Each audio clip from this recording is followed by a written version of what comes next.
Hey, y'all. We're going to get into this.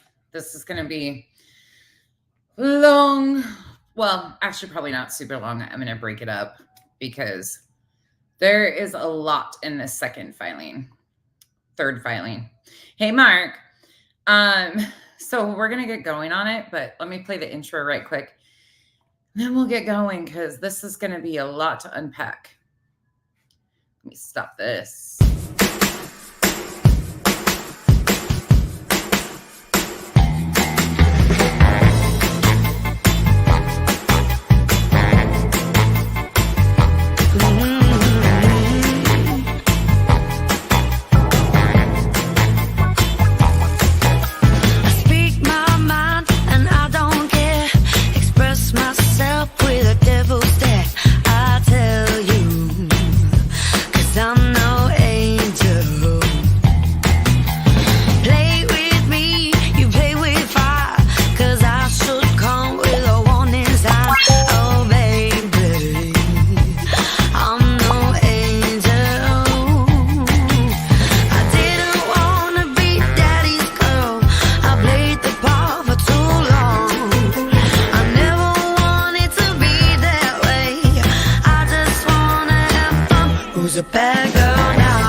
Today has been a heck of a day already. Hey, Cool Gamer.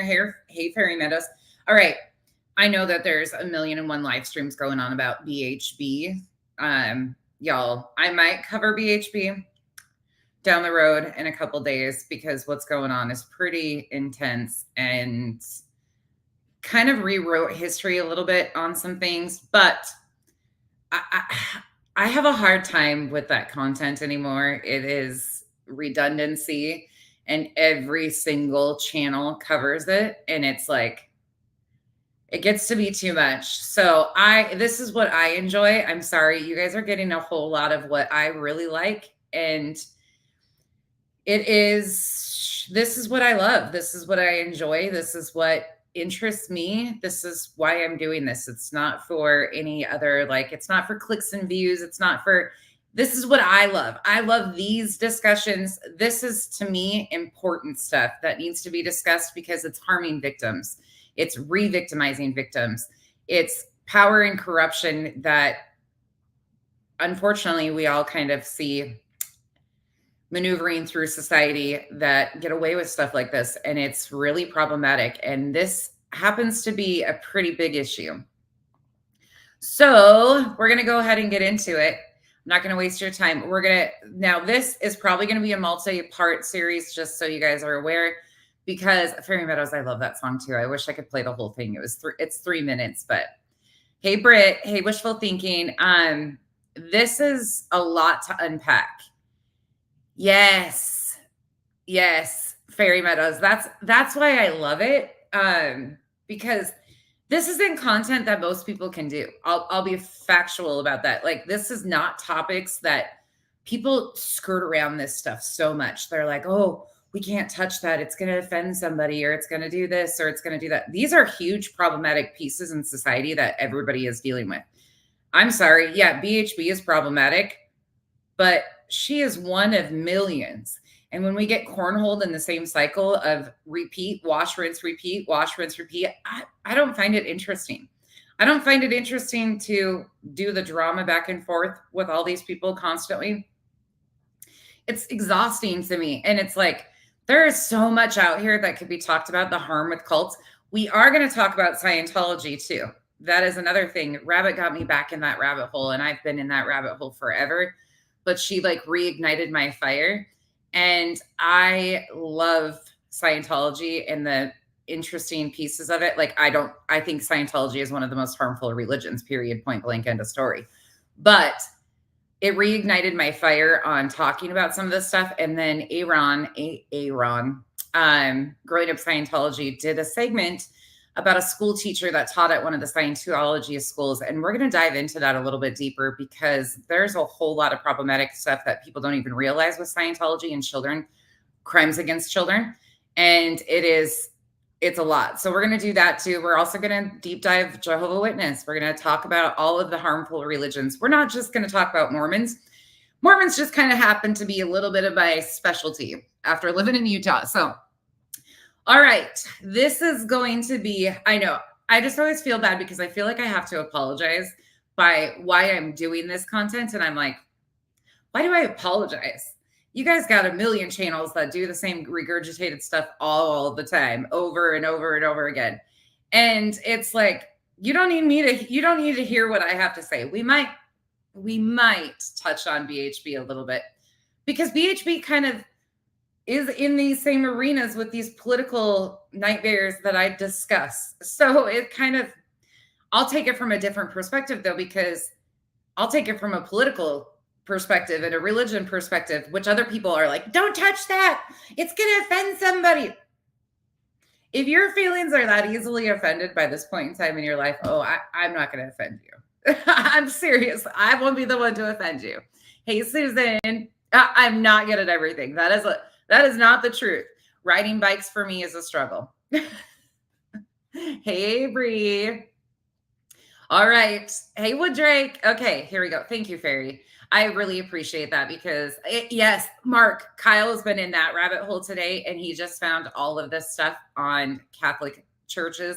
And there's actually some of our overseas, some of our followers from Australia and other places have been giving me information about the Catholic Church in their countries.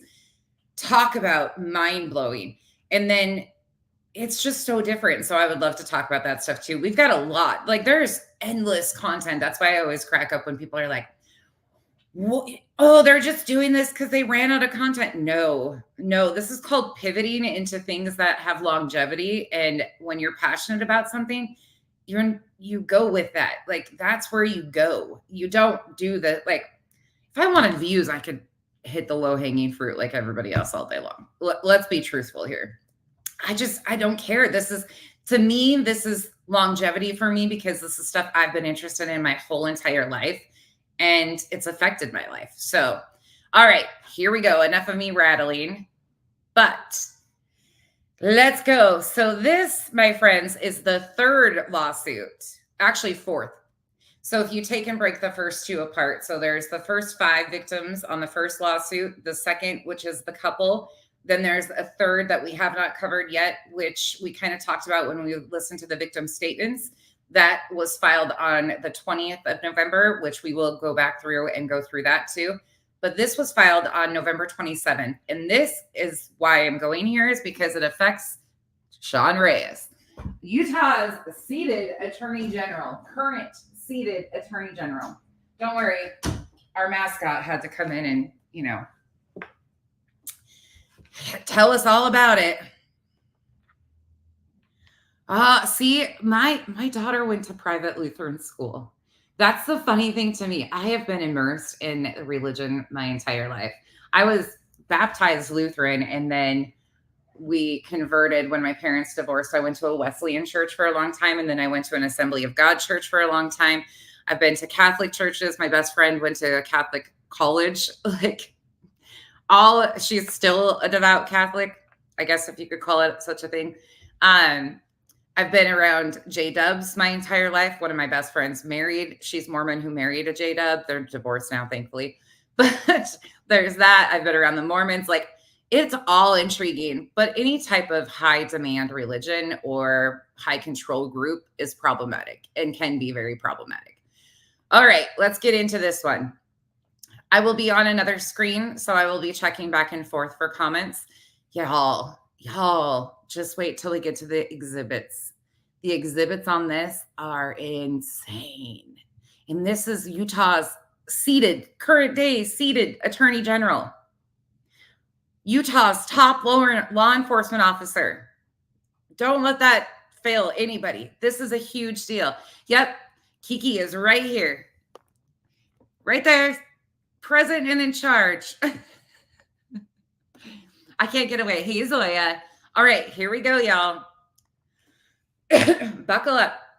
Oh, and by the way, one other thing I want to tell you, y'all, I have some big interviews that I've been asked to do. I told Rabbit today, thank gosh.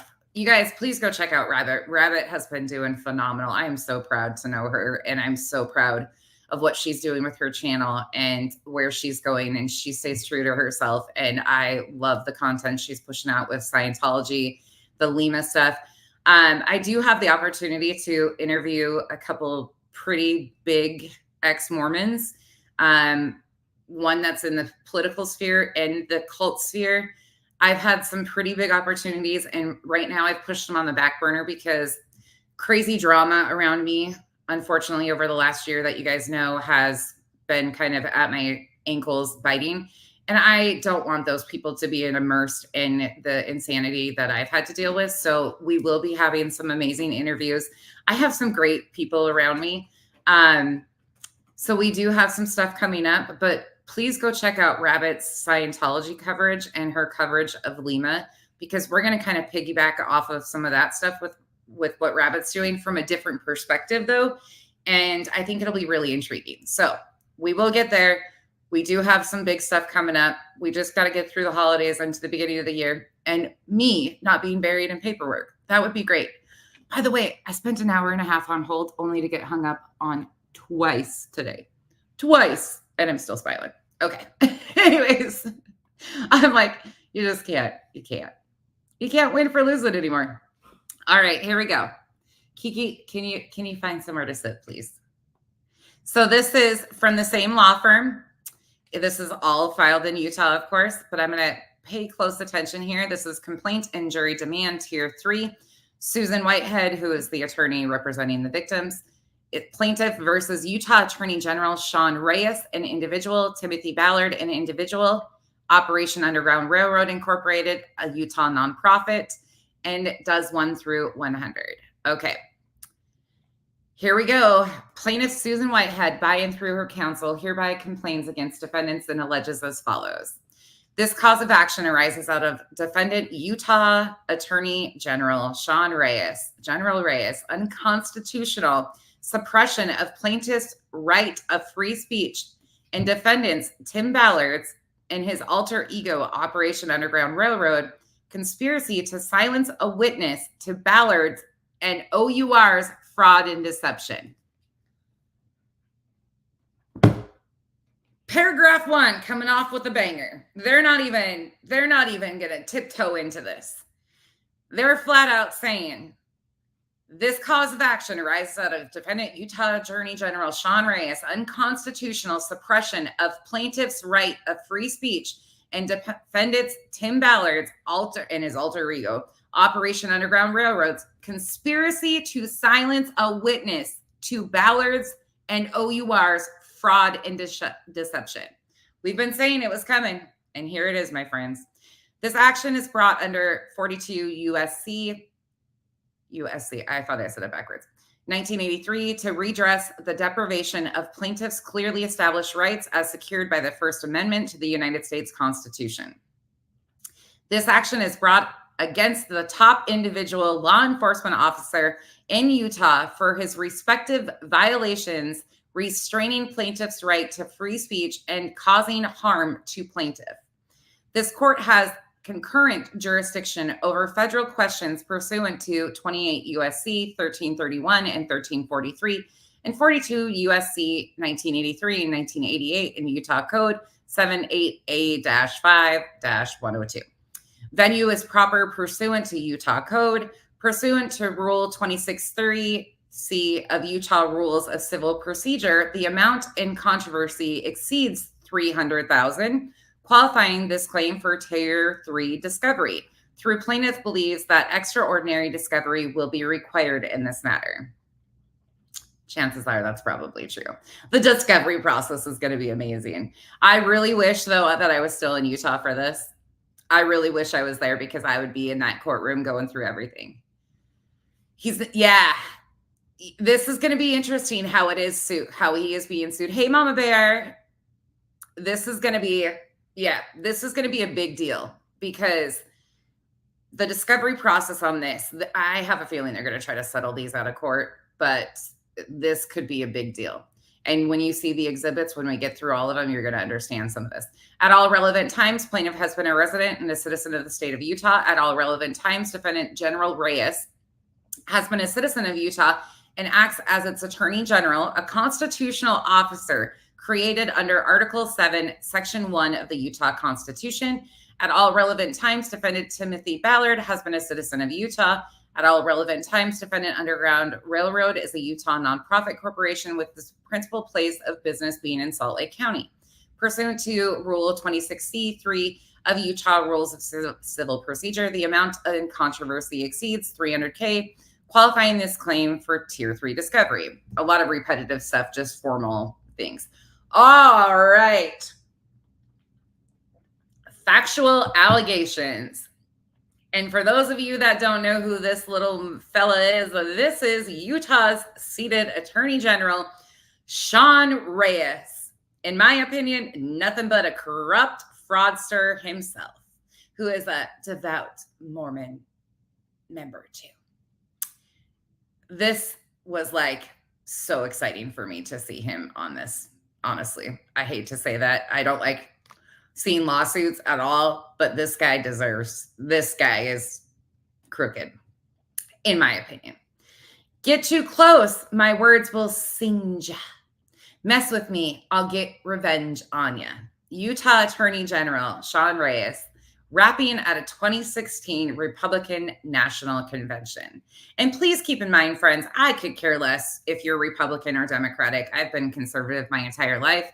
It wasn't not until adulthood that I realized there was even anything other than being a Republican. However, the Republican that I was raised to be conservative leaning is nothing like the new conservative or Republicans out there. I don't care what your political beliefs are whatsoever. This is not a right, a left, any type of conversation. This is called extremist belief systems that are harmful to other people.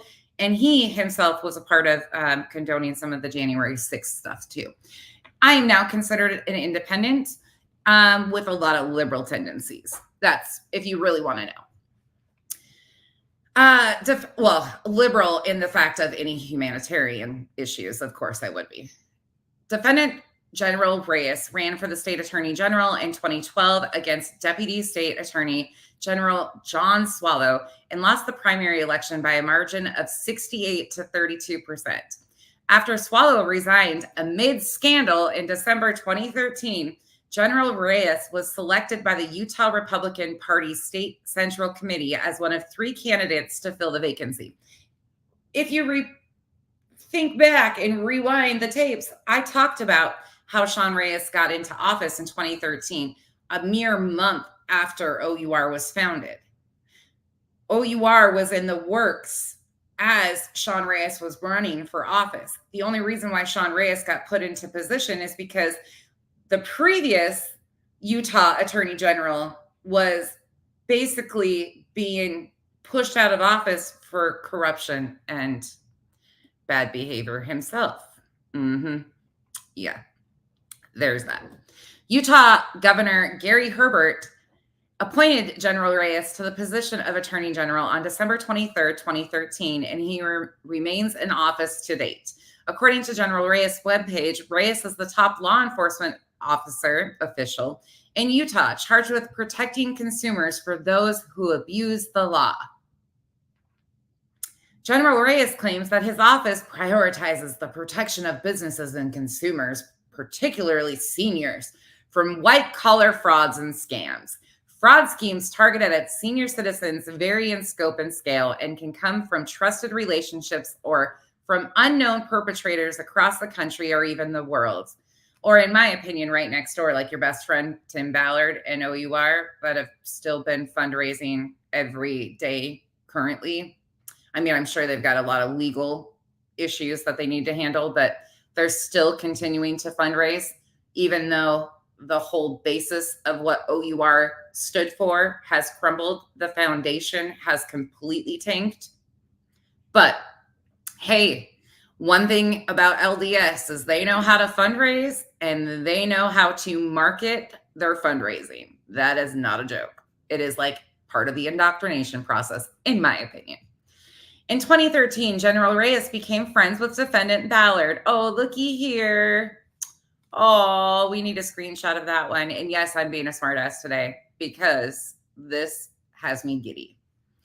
Ballard is an American activist, speaker, and author. Ballard claims to have worked for the CIA as a special agent in the United States Department of Homeland Security. Ballard founded the nonprofit organization Operation Underground Railroad in 2013 that claims to lead the fight against human trafficking and sexual exploitation worldwide. Ballard claims to be blessed by Tom Harrison, both directly and through Spear President Ken Krogh, claiming to anoint Ballard as the chosen one, not subject to the jurisdiction of government and church authorities. They're in the exhibits. But for those of you that don't know who Tom Harrison is, Tom Harrison was the person, Spencer in the book Visions of Glory is Tom Harrison. Tom Harrison is a child psychologist in the state of Utah. He is still alive. But there was a book by Mike Pontius, I'm going to screw that up, who wrote the story of Tom Harrison under the name Spencer. He's called Spencer in the book Visions of Glory, but those were Tom's visions. Yeah, it gets even worse. From statements made on podcasts and at other events, General Reyes, a former bishop of the LDS Church, apparently believes these anointed blessings and has treated Ballard as being above the jurisdiction of governments and church authorities. Second anointing, anybody? OUR raised money in order to have conducted multiple sting operations to purportedly rescue trafficked women and children, OPS, with OPS being conducted outside the United States.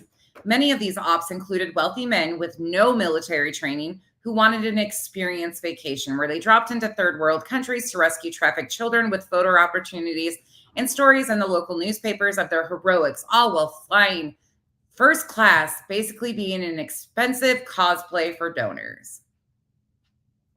While promotional and media materials made the ops appear to be paramilitary drop-ins to arrest traffickers and rescue children, what most ops consisted of was going to strip clubs and massage parlors across the world after flying first class to get there and staying at five-star hotels on boats and VRBOs across the globe. We've heard that in every one of these lawsuits filed thus far.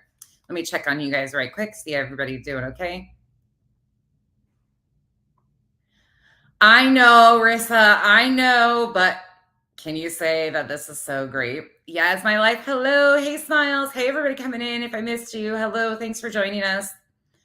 My Utah buddies over here are going to know exactly why I'm so excited about this. And those of you that have been following this is a good day. When this got filed, this was a good day for all of us. Thank you guys for joining me. And I will try to answer any questions at the end of this too, if you have them. I will try to skip in and out and answer some questions. These ops were a fundraising machine, though they were more show than substance.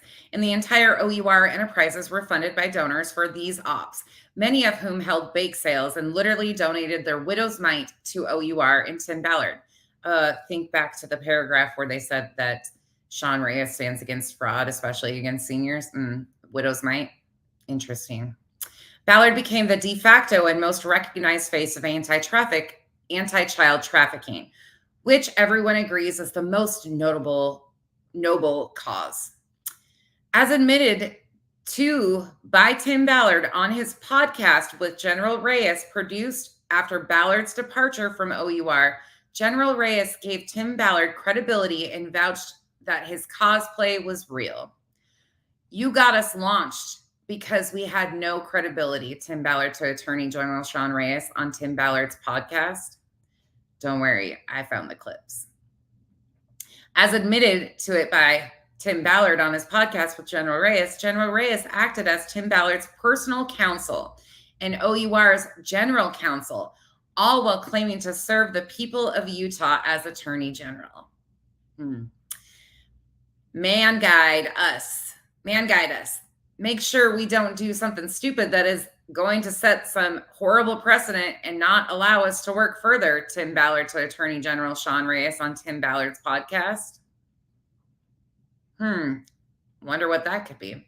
Through General Reyes' political connections and his law enforcement cover, Ballard became a character of mythical proportions with unquestioned legitimacy. True, in my opinion. I want to be on record today. You are the one history books should write about as being just like those great abolitionists throughout American history and our world history. Attorney General Sean Reyes to Tim Ballard on Tim Ballard's podcast. Can you imagine saying that? Sean Reyes saying that to Tim Ballard. I want to be on record today. You are the one history books should write about as being just like those great abolitionists throughout American history and our world history. Some corrupt white dude that has lied about his entire life is who our history books should be writing about. Come the fuck on. Excuse me. Get out of here with that shit. Nope. Sorry. He ain't no modern day Harriet Tubman. And that's who he's claimed to be. Yeah. This guy's a joke. General Reyes and Tim Ballard formed an LLC in order to profit from a movie they were planning, the sequel to The Sound of Freedom, titled Cry of Freedom, with reasonable belief and suspicion that General Reyes is an unnamed partner. General Reyes wrote his role into the screenplay of Cry of Freedom. We've got all the exhibits, don't worry. Here is the attachment. Oh, here we go. This is from Sean Reyes to Paul, Tim, me, Tim, Sean. My apologies.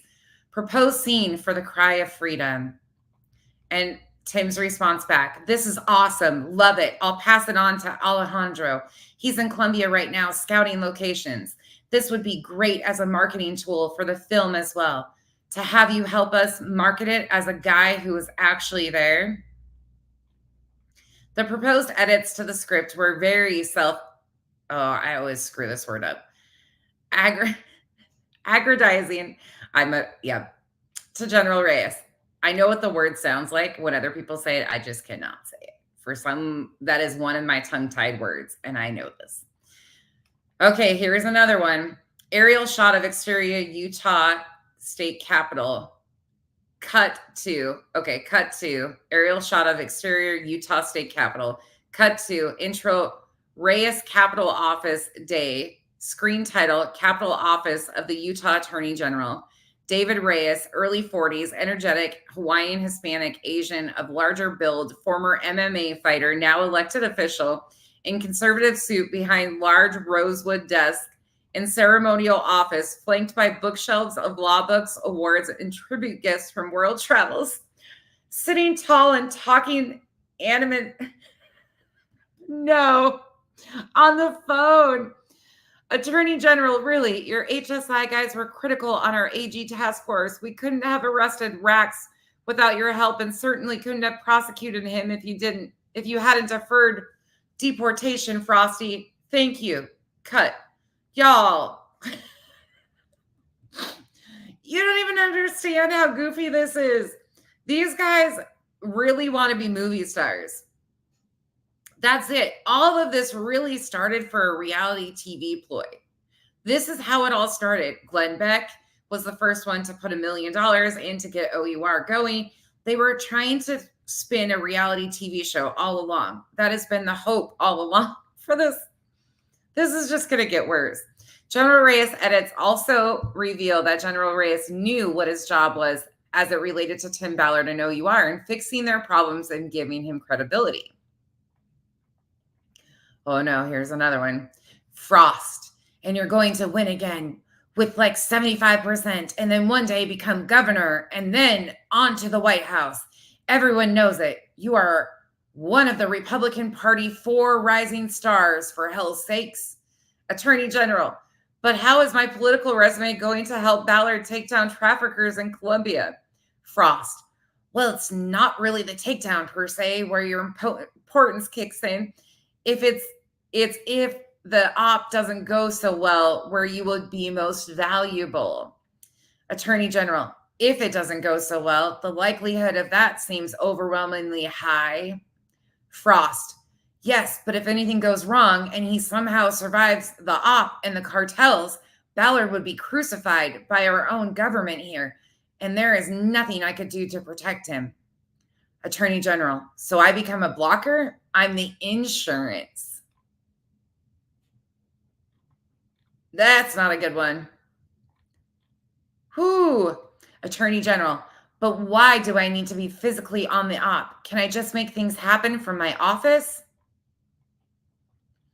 Frost, if you aren't on the op, it will be too easy to marginalize as some wacky conspiracy. With you, the feds are not going to be able to come down on him like a ton of bricks, no matter what happens. Not with the former Young Lawyer of the Year for the United States. Rax already made you a folk hero in the human trafficking world.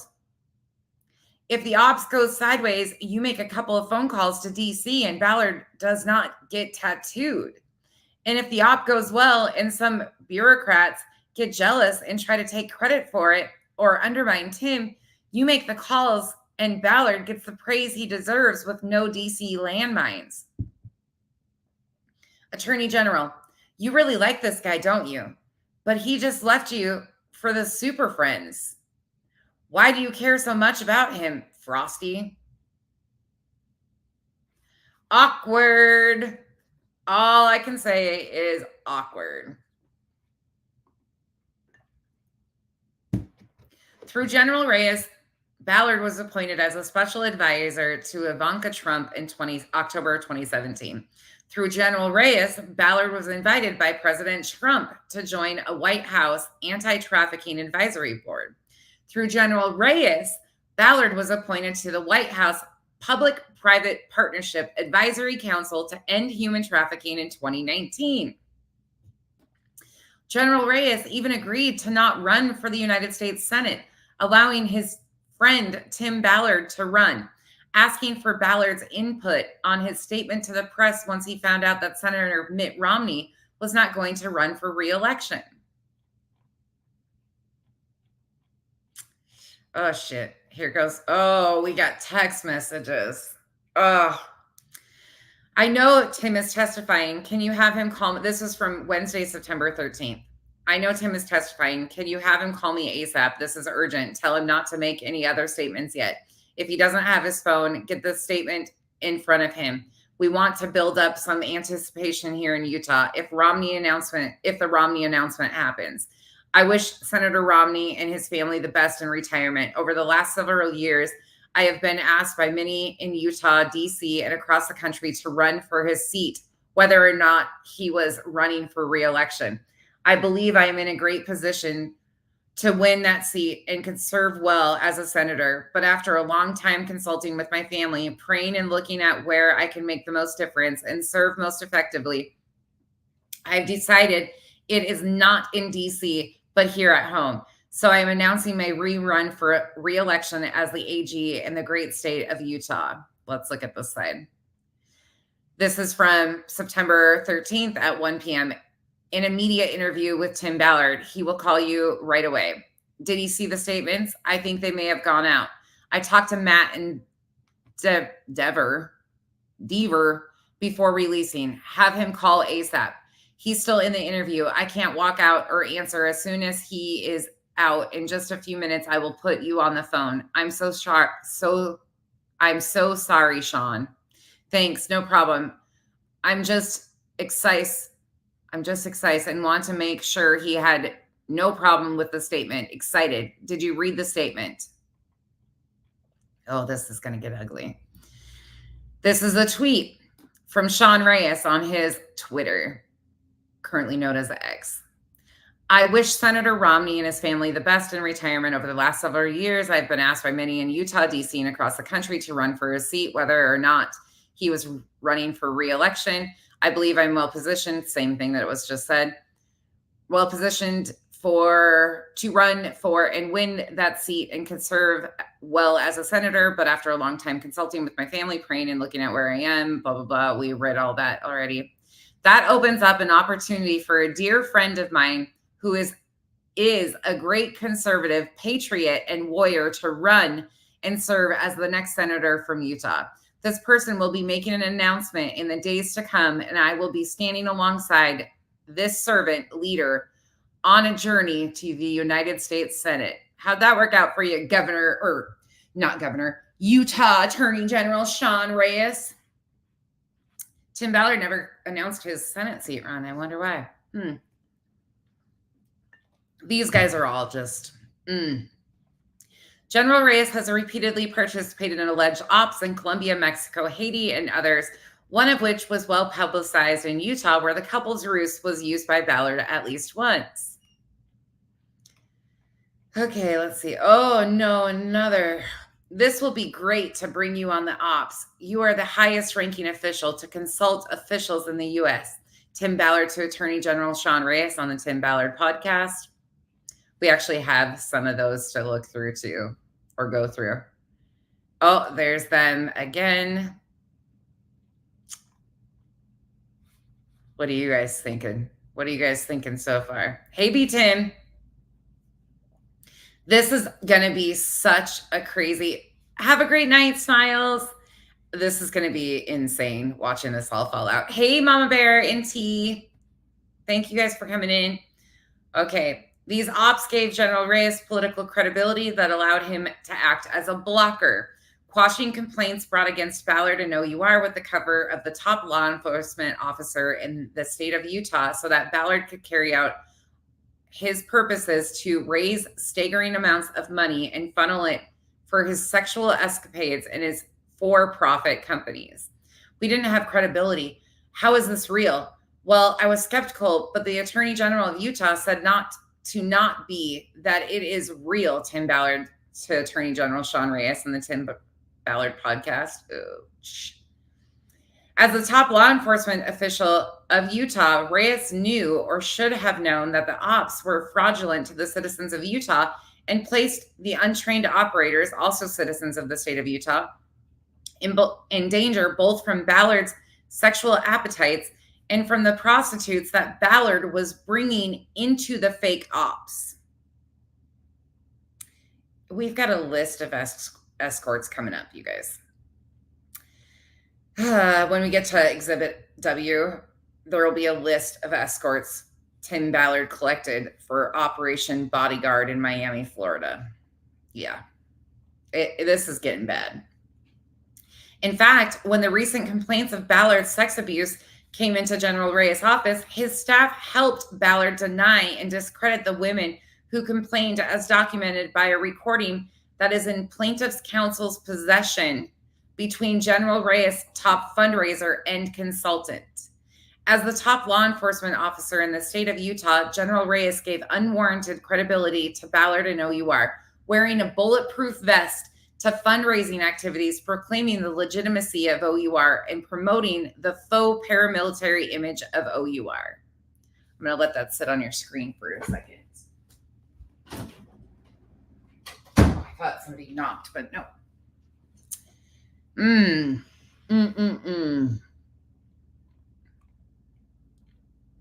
What are these guys thinking? Yep. Look at his little badges. Police, attorney, OUR. As the top law enforcement officer in the state of Utah, General Reyes gave Ballard access to the upper echelons of foreign governments. As the top law enforcement officer of the state of Utah, General Reyes, a former bishop in the Mormon church, gave Ballard access to the upper leadership of the Church of Jesus Christ of Latter-day Saints, the Mormon church. And General Reyes allowed Tim Ballard to publish a photo of the two of them publicly praying for a supposed op. Oh, wait a second. It can't be the Nazarene Fund. Glenn Beck's The Nazarene Fund. There's the two of them, jokesters. We need prayers right now. We're up all night coordinating a mass rescue operation from headquarters, command center, many rescued. It was very successful. We have hit snags. Come on now. General Reyes, as a member of the National Association of Attorney Generals, knew that he was responsible for ensuring that OUR was complying with legal requirements, that their assets are properly managed and spent, and that the directors and officers fulfill their fiduciary obligations. General Reyes is also responsible for ensuring nonprofit funds are used as required by nonprofit law and being accountable to the federal government and stakeholders to only use funds in accordance with their mission and their 501c3 tax status. Ooh, that could be sticky.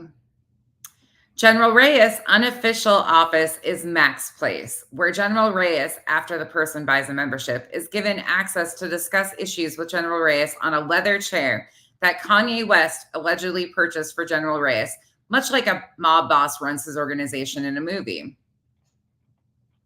And here we got another text message. On this side, it says, it's from Matt. This is from April 8th at 6:18 p.m. See, what's the soonest we could do a photo shoot? What am I scheduling her for? Same thing as I did? Yes, Monday or Tuesday if possible. How does Tim's Monday look? Oh, need an hour meeting with AG Reyes. Then it goes on to Tuesday, April 11th at 10 a.m. Make sure Tim gets to that 1:30 today. Mac's Place with Sean Reyes. Yeah. And here's a picture of Sean Reyes at Mac's Place. General Reyes gave Tim Ballard access to the conservative media platform, including Glenn Beck, an American conservative political commentator, radio host, entrepreneur, and television producer. Glenn Beck is also the one who gave the $1 million. Glenn Beck donated significant amounts of money to begin OUR, and along with Reyes, who should have been looking at arresting and prosecuting Tim Ballard after the sexual assaults, and fundraising being thrown upon the citizens of the state of Utah by Tim Ballard, became a fixer for Tim Ballard when the extent of his sexual depravity became known to the Mormon Church. Oh no, not emails again. This is a Gmail. It says update. Glenn Beck to Tim Ballard. Tim, I have spoken to Elder Anderson, who is out of the country, Mike Lee, a few times, and Sean Reyes today. This is the email that we had read previously and the other statements. This is from Saturday, September 16th at 6:31 p.m. I'll read it again. First, Elder Anderson did not have any information that was new as he has been out of the country. He said he knew that this was urgent and would be talking to some of the brethren and would get back to me this week. He indicated that the language of betrayal was disgusting, but he knew very little beyond this. He was very concerned about you as well as the church and promised to get back to me as soon as he heard anything. He did urge caution for everyone until we know more from the church authorities. I urged him that time was of essence. He understood and he said he would do all he could from where he was. Again, Glenn Beck to Tim Ballard after the Vice News article broke and the church's statement was released to Vice News. Second, I spoke to Mike and Sean several times today as well. I feel strongly that we keep our powder dry until we know exactly what is happening with the church. Any false or inaccurate statements or speculation from anyone on your side, Tim, again, any, will prove deadly to the cause of justice. I believe you should speak to Sean and Mike about an attorney outside of Utah with no Mormon ties to avoid conflict that can soft pitch the idea that you are asking for the church to be clear and go through the usual church court process. That it is disturbing that you found out about this the same way everyone else did. One of these things that you love about our faith is that the Lord's house is a house of order. So you welcome the order to return so that you may continue as a saint in good standing, which I currently am. This is so gross. They and you should deny any lies that are being spread, but be careful here. You don't think it's a coincidence that you have been seriously considering a run for Senate as these accusations come forward. You pray that you, your family, and the church are protected from secret combinations that wish our faith and our country harm. Again, be careful here. A soft statement should be made on Monday, as if we have proof what happened within the church. When you have the truth, when Sean has proof of what he needs, Mike has what evidence he needs to prove anything political, I might consider a credible investigator. Then and only then should you move forward. This very well may be the first shot across the bow to let all of us know Satan has unrighteous placed in all high places. We need to be very strategical about any moves from here. We are playing chess now. The days behind us, I fear, will soon feel like we are playing Candyland. You have known the importance of your calling. The gates of hell have opened over and over for you. Kathleen, and the family. Know that God loves you and is with you. Let him be the sword and the shield. He is not unaware of your plight. In the days in which we live are indeed what we think they are. The Lord will clean out his own house first. The truth, the whole truth, and nothing but the truth will set us free and will be the only thing that will stand the purification. Let us love all those that hate and persecute us. May we all be on our knees for you and your family, as well as those brothers and sisters that are lost in darkness. Glenn Beck. I can't listen to Glenn Beck anymore. If you want something you've never had, you will need to do something you've never done. Like, be honest. Is that what he's talking about here? Every leader is telling a story about what he or she values and the way they behave. When leaders choose to be positive in the face of intense adversity, the story tends to be wildly shared and often repeated. Walt Disney. Interesting, he's quoting a Disney quote.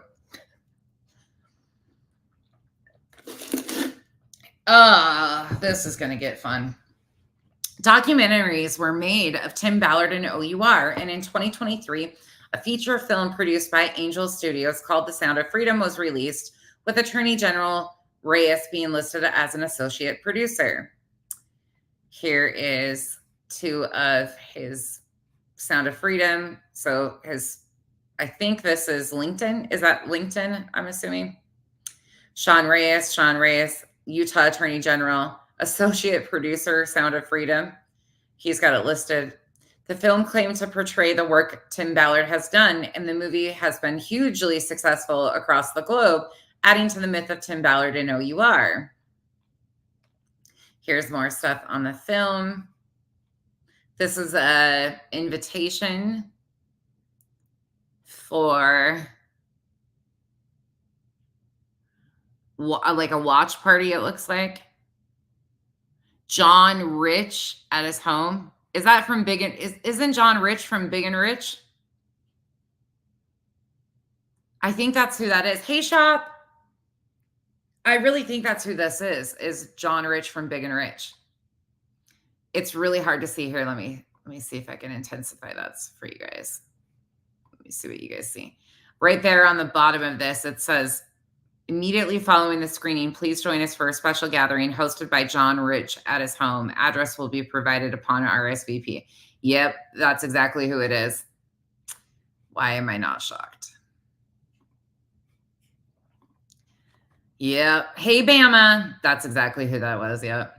General Reyes was traveling around the states and across the world for premieres of the movie, including a March 29th, 2023 premiere in Provo, Utah, a June 14th, 2023 showing at the Bronze Buffalo Resort Club in Victor, Idaho, a June 27th to 28th showing in Nashville, Tennessee, a July 14th, 2023 showing in Lehi, Utah, a July 19th, 2023 showing at Bedminster, New Jersey, with the former President Donald Trump, an August 5th, 2023 showing in Japan, and an August 16th, 2023 showing in the Philippines.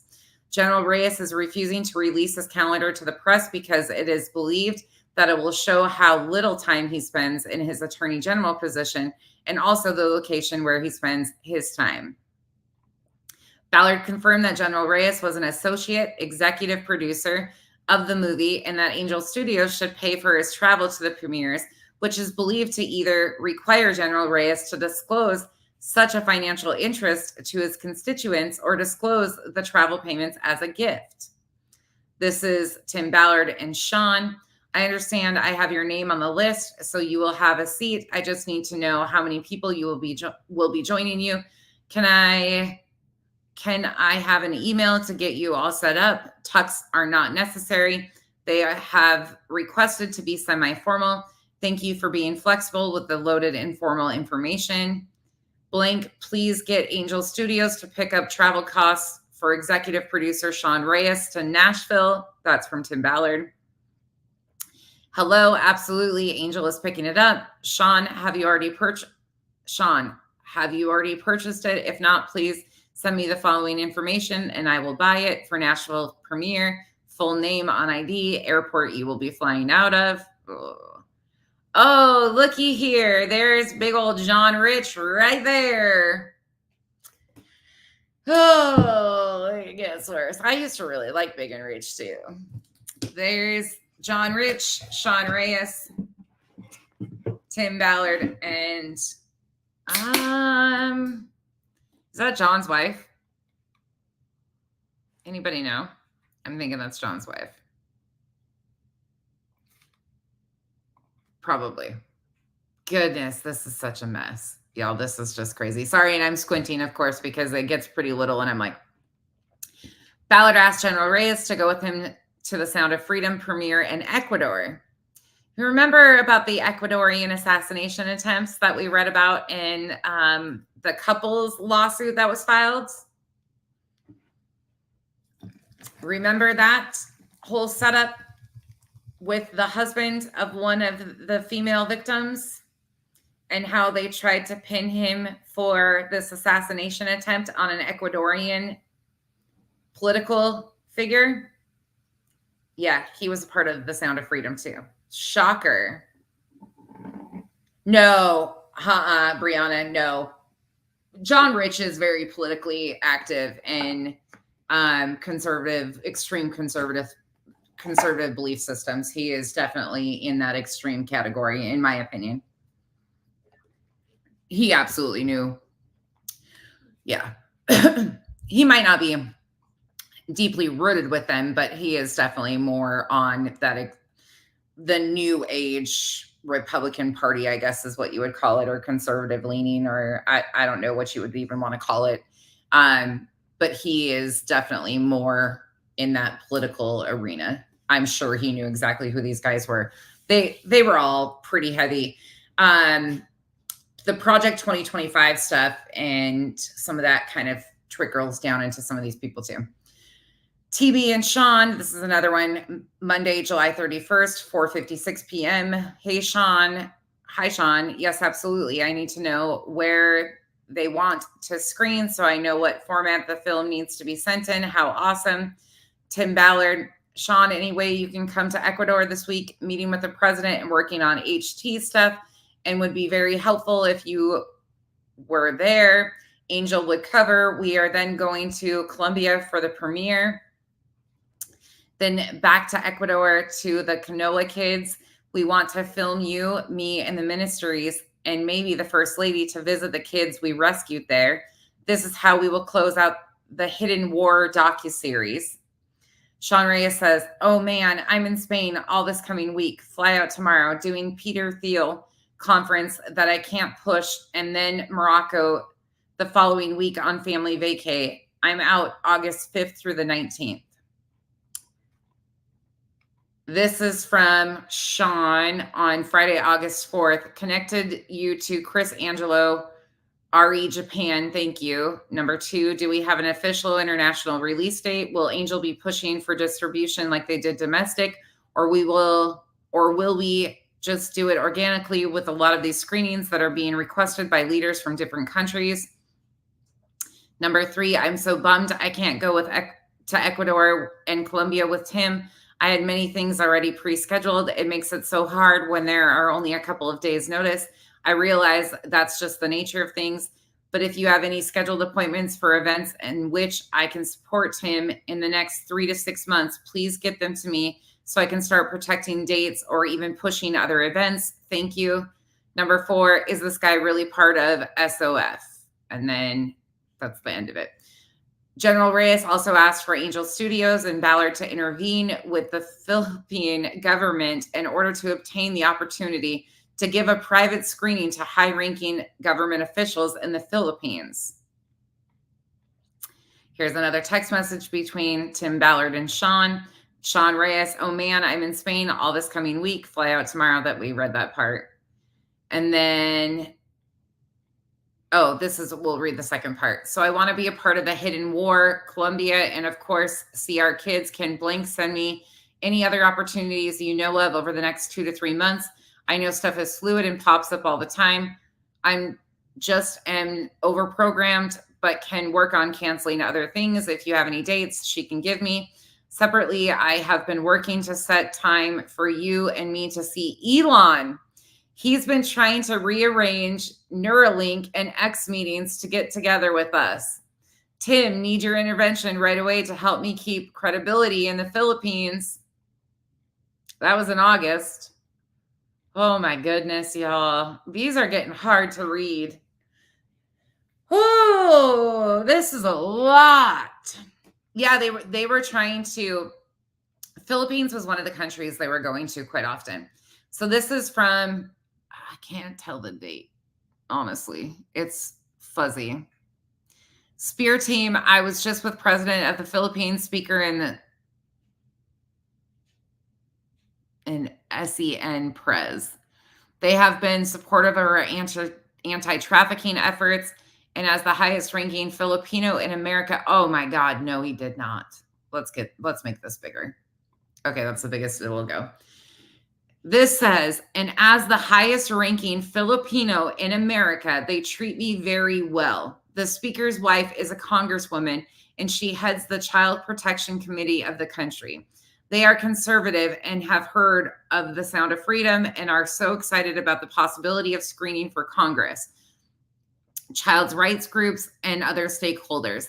They want to do that August 16th. Can we allow them to show the film? They all speak English. What? This is extra special to me since it's where my father is from. Thanks, Sean. Then it goes on to say, hi, Sean. Yes, absolutely. Blah, blah, blah. I can't see that. Tim, I need your intervention right away to help me keep credibility in the Philippines. We are close to President, Senate, President, Speaker of the House, and many of the biggest business leaders. When I was a special guest and President and Speaker last month at the State of the Nation, they were all very interested in the Sound of Freedom. They are conservative Christians and want to support the Spear and Sound of Freedom. They asked, so this was after Tim had parted ways with OUR and was involved with the Spear Fund. They asked to do a private screening with their Congress and president led by the speaker's wife. She is a congresswoman and head of child protection in the country and a huge fan of yours. We alerted Angel. They finally got back to us a few days ago with the Philippine distributor and told us to run it through them. The congresswoman staff has tried repeatedly, as have I, to contact Angel's Philippine distributor, and they, hold on.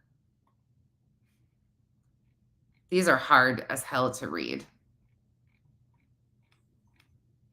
We alerted Angel. They finally got back to us a few days ago with the Philippine distributor and told us to run it through them. The congresswoman staff has tried repeatedly, as I have, to contact Angel's Philippine distributor, and they have not responded. August 16th is the date of the speaker and Congress have been trying to greenlight for the president and the Congress to watch the film. They also need a copyright away from the National Film Board to review. It's a technicality. It will be approved, but it has to be done. So they make sure other offensive films have to go through the review process. Can you help me? Ask Angel if we can send an immediate copy to Congresswoman to get reviewed by the board, and to ask Angel if they can just approve a special private screening like Bedmeister, as it won't interfere with the release by their distributors and will only help us immensely in the Philippines. What the heck? This is such a messy situation. I don't even know what's going to happen here. It is believed that offering foreign officials as an Attorney General of Utah a private screening of the movie in which General Reyes had a financial interest may be a violation of the Foreign Corrupt Practices Act, and shows the lengths that General Reyes was willing to go to help his friend Ballard and make money from the Sound of Freedom. The Foreign Corrupt Practices Act of 1977, as amended 15 USC 78DD-1, was enacted for the purpose of making it unlawful for certain classes of persons and entities to make payments to foreign government officials to assist in obtaining or retaining business. Specifically, the anti-bribery provisions of the FCPA prohibit the willful use of the mails and or any means of instrumentally or interstate commerce corruptly in furtherance of any offer, payment, promise to pay, or authorization of the payment of money or anything of value to any person, while knowing that all or a portion of such money or thing of value will be offered, given, or promised directly or indirectly to a foreign official to influence the foreign official in his or her official capacity, induce the foreign official to do or omit to do an act in violation of his or her lawful duty, or to secure any improper advantage in order to assist in obtaining or retaining business for or with, or directing business to any person. Okay, that's a big deal. That's a big deal. Yeah, what is up with that? The highest ranking Filipino in America? That's not a little yeah, he thinks of himself pretty highly, but this is a big freaking deal right here. Are any of my legal-minded buddies in here? Damn it. I almost need to call my cousin on this one because this is a big deal. The Foreign Corrupt Practices Act of 1977. That's a big freaking deal. That's going to be a major issue. Okay. Carrying on. General Reyes knew well before and during all the Sound of Freedom globetrotting with Ballard that complaints about OUR and Tim Ballard had and were coming into the Attorney General's office, and it was determined that the Davis County Attorney's Office would conduct a criminal investigation of Tim Ballard and OUR. As the Attorney General of the state of Utah had a conflict of interest because of his involvement in support of Tim Ballard and OUR. Against this backdrop of the power dynamic of General Reyes, Tim Ballard, Operation Underground Railroad, and others, plaintiff was at all relevant times the executive director of a nonprofit organization working extensively around the world to alleviate poverty through sustainable development programs and responding to a global crises. One such county and project was in Nepal fighting inter alia child trafficking. That's going to be interesting. In 2015, a huge earthquake destroyed Nepal. Plaintiff started looking at sending a crisis team to Nepal to help. Plaintiff came in contact with a woman who claimed to know a lot about a lot of people and was planning an aid mission to Nepal. She also told plaintiff that she was planning on going with members of OUR to scout out potential places to put rescued girls and invited plaintiff to join them. Ed Smart traveled to Nepal on behalf of OUR. Plaintiff accepted, and shortly after arriving, it was clear that this woman had never been to Nepal and had no idea what she was doing. Since plaintiff and Ed Smart were only there for a short time, they split from the group after a few days altogether and started evaluating shelters and the situation on their own. Plaintiff became close with Ed Smart and his travel companion and found a few rescue shelters and NGOs that they visited while in the country together. Ed Smart had to leave, and the plaintiff agreed to stay for a few days longer in Nepal by herself to continue the evaluation and represent the Smarts and OUR at a few more shelters and organizations plaintiff was able to identify. All of the shelters that plaintiff contacted and visited had the same response. They could not take any more girls because they were already full and didn't have enough resources. It became apparent to plaintiff that more resources were not needed unless aftercare and shelter was committed to and done in tandem, since there was nowhere for newly rescued children to sustainably go. And plaintiff relayed this information to Ed Smart. Exhibit D. We're going to get to that. After the trip to Nepal, OUR sent a newsletter about the trip to Nepal. The newsletter explained the work the group had done in Nepal and about the Days for Girls outreach that the plaintiff had taught at a local Nepali school while there. The newsletter incorrectly claimed that the OUR group had been working with trafficking victims, which did not happen at any time during the trip. Plaintiff contacted OUR about the error in the newsletter. OUR responded and claimed that it was a mistake and some intern had written it.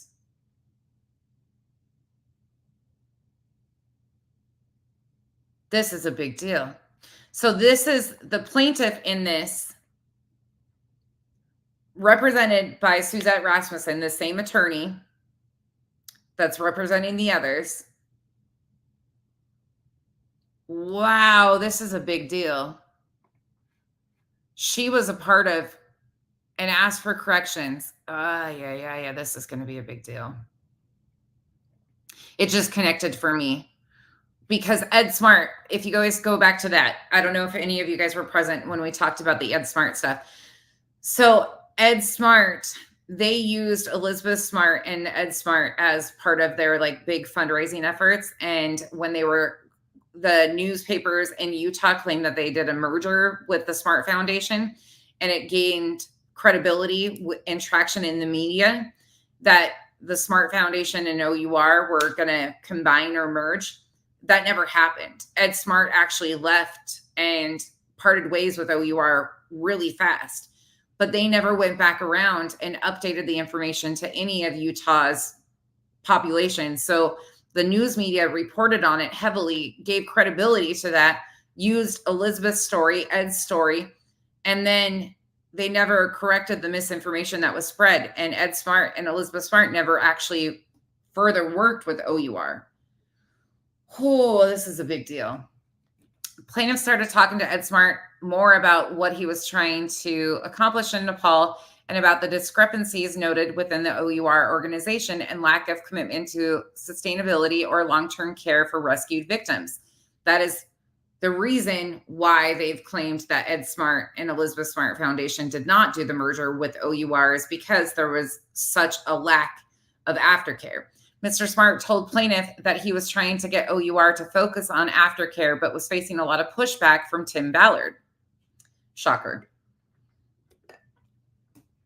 Mr. Smart also confided in the plaintiff that he felt that a lot of the OUR organization was dishonest. He did not feel comfortable with how Ballard operated and what was said in his movie Operation Toussaint and the presentations he gave.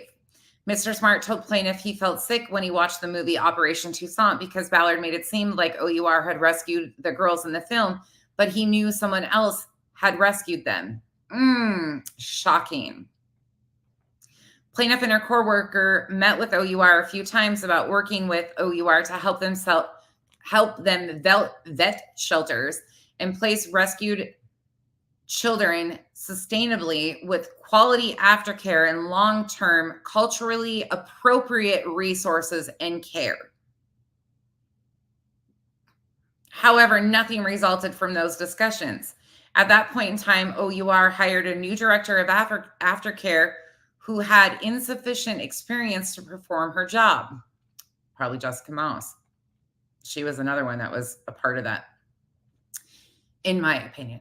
Being unable to get OUR to focus on a recovery in a manner that Mr. Smart felt was needed, he quit his job with OUR and stopped the pending merger of the Elizabeth Smart Foundation with OUR. Mr. Smart did not want to be associated with or have Elizabeth Smart Foundation be a part of an organization whose first priority was not aftercare. The plaintiff agreed with Mr. Smart, and she also lost any desire to have anything to do with OUR in the future. Mr. Smart ultimately donated with his own funding from the Elizabeth Smart Foundation to the Nepali shelter suggested by the plaintiff. A few months later, plaintiff went back to Nepal and created a program there to help with rebuilding after the earthquake and to help one of the shelters. At that point, a contact in the United States contacted plaintiff and forwarded a blog post by OUR to plaintiff and asked, "Hey, isn't this your shelter?" OUR had written a fake blog post about the partner shelter and the girls there. Oh. Okay, I got to take you guys back for a minute. I'm going to leave this on screen, but I got to take you guys back for a minute right quick because there is something else I want to mention on this. If you remember back to the Gardy Marty story, when I was talking about the Gardy Marty, that is supposedly what kicked off all of this stuff in Tim's level, why he wanted to get involved with rescuing children. Gardy Marty went missing after a tropical storm in Haiti, right? Was it Haiti? I might be wrong on where it was. I have to verify the location, but Gardy Marty went missing after a huge storm hit the islands. And he has never been found still to this day, but that was supposedly what they were doing all this time, was going on these trips trying to find Gardy. Well, he was more than likely, a lot of people have said, lost in the storm or during the storm, basically kidnapped, is what some have alluded to. A lot of people have suspected that he was not kidnapped or trafficked like Tim Ballard has tried to claim, that he was actually caught up in the storm and something happened to affect him in that fashion. This sounds eerily familiar to that. Like they were trying to use that Nepali situation almost. Whoa, this is all too much. Okay, we're going to finish reading this, but there's just so many situations here. One after another after another. That's a lot. That is super frustrating to read this, because these are real, like these are huge humanitarian crises. There's people that are actually trafficked. And here they've been using all this stuff all along. Okay. Oh, let's continue on. At that point, a contact in the United States contacted plaintiff and forwarded a blog post by OUR to plaintiff and asked, "Hey, isn't this your shelter?" OUR had written a fake blog post about the partner shelter and the girls there. This post was distributed to their mailing list as a newsletter and also posted on an Instagram post to their social media. Goodness gracious. They took every opportunity. OUR showed pictures of the shelter, which should have never been disclosed, and used the victims' real names without their consent, which was incredibly dangerous and against the shelter's policy. Wow. OUR also embellished their stories to sound worse, changing the story from the highlighted victim from being sexually assaulted to being sexually trafficked, even though OUR knew it to be untrue. Okay, these are huge. Plaintiff was incredibly angry at OUR and showed the local Nepali shelter director what OUR had done. The shelter director was also angry, and she told plaintiff that it was not a coincidence because OUR had just contacted her and informed her that they were actually back in Nepal. Wow, here's text messages detailing this. "Good morning, blank. This is Damien from OUR. We are in Nepal at the moment. Are you available today to meet? Looking forward to seeing you and the team. Hi, Damien. Welcome to Nepal again. I am super busy for tomorrow, celebration of Women Festival. I am sorry, only could meet you after festival. Let me go. How long will you be here? Any special operation or only for visiting or trekking? Excitedly waiting for meeting.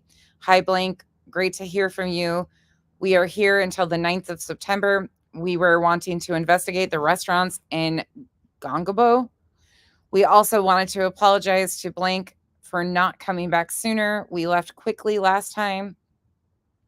OUR had asked the shelter if they could come by the next day to make a fundraising video of the children in the shelter's care." What? The texts continue on. "Left quickly last time because I busy and we are a little embarrassed. Also, we have a small donation that we can use to purchase items for you and the girls. Is there anything that the shelter needs at the moment, like blankets? We are also trying to set up a fundraiser for you and was wondering if we could record one of the girls' stories." And then it goes on, "When," and the next part says, "Your birthday, we all cried. Would you feel comfortable with us using her story to show very select donors? We will pay the utmost respect to her and it will not be shown to the public. We can meet tomorrow. Are you available at 10 a.m.? You can join us as we get ready for our festival." This is disturbing. Plaintiff and the shelter director decided to invite the OUR representatives to an event that the shelter was having the next day so the plaintiff and her coworker could confront the OUR representatives about what they had done.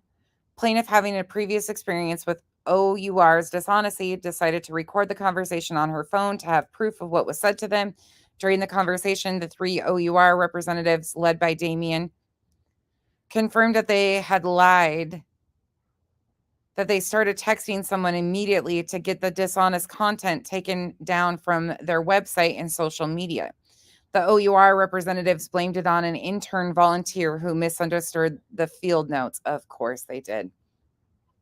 But then OUR representatives admitted that they were ready to quit because they were so frustrated with how much OUR lies and manipulates. They also admitted that the parties and things Ballard was doing were creating demand for trafficking and that the ops did not cost $50,000 as Ballard claimed. The OUR representatives also admitted that there had been a raid in Nepal, but they had no idea where the girls rescued in that raid ended up.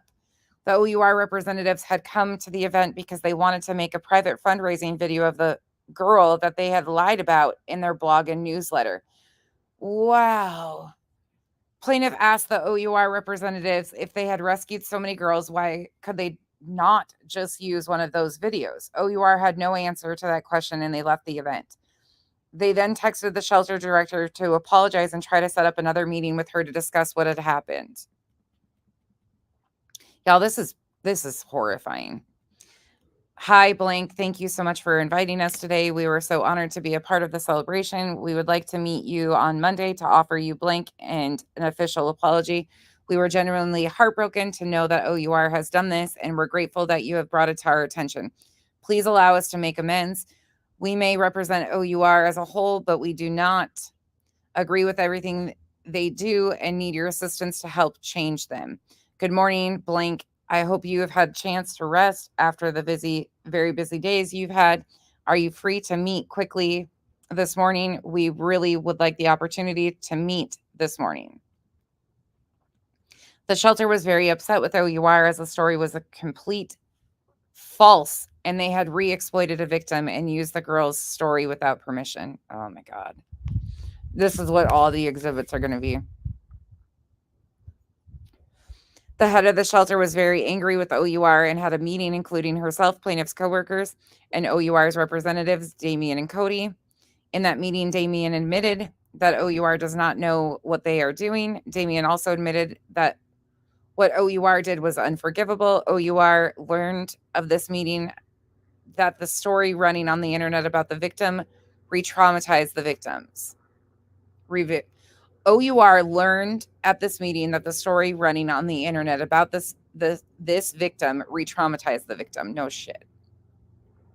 The head of the shelter told OUR that OUR was fraudulent and that OUR is not working for a good cause. They are only for the fundraising and only for publicity. Plaintiff was very upset about how OUR abused the delicate relationships she had cultivated over months and that this horrible thing had happened to an innocent shelter because she had originally introduced OUR to them when she came with Ed Smart.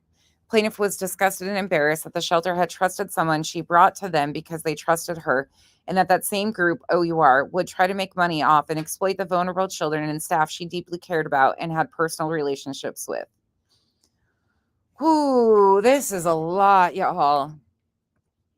This is a big deal, y'all. So they knew.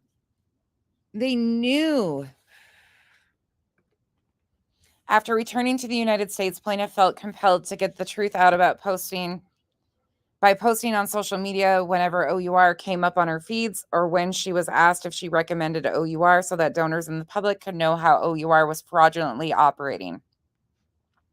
OUR complained at the meeting with the shelter director and plaintiff's coworkers that plaintiff, was making this even worse by speaking up about it. The head of the shelter defended plaintiffs from OUR's attacks, saying that she's helping to us 24 hours. She's wearing our Nepali clothes. She's eating our Nepali food. The head of the shelter demanded an official apology from OUR to the victim in their official blog. Tim Ballard at first acted humbly, accepting responsibility. In fact, Ballard offered the shelter $5,000 to cover up the fact that they re-exploited this young woman, to which the head of the shelter declined the money and responded, "Sorry, our girls are not for sale," which is strikingly similar to the Sound of Freedom slogan that God's children are not for sale. Are you freaking kidding me, you guys? I need to pause right here for a moment because I need to take a breath. This is a lot. This is absolutely horrifying. Horrifying. So, re-victimizing victims, victimizing women. What are you guys thinking? Tell me your thoughts in the comment section while we're on a pause right quick. I'm speechless. Thank God for these plaintiffs coming forward. And if I said that backwards in the beginning, I think if I go back to it, I said the plaintiff was the same attorney. The plaintiff is not one and the same as the attorney. They are two different people, but represented by the same law firm. Just to correct that in the beginning. Because I said it backwards, I think. Oh, this is what I was concerned about, is all the stories in the other countries that we don't know about yet. We only know about stuff that's been happening over here. This is just Nepal, you guys. There is between 20 to 30 countries that they claim that they have been a part of in doing stuff like this. And we've got to dive into Children Need Families again, because they're, as of recently, Kathleen was on Tim's blog or podcast or whatever you want to freaking call that joke of a whatever he's doing, claimed that there was 380 some kids placed in homes. This is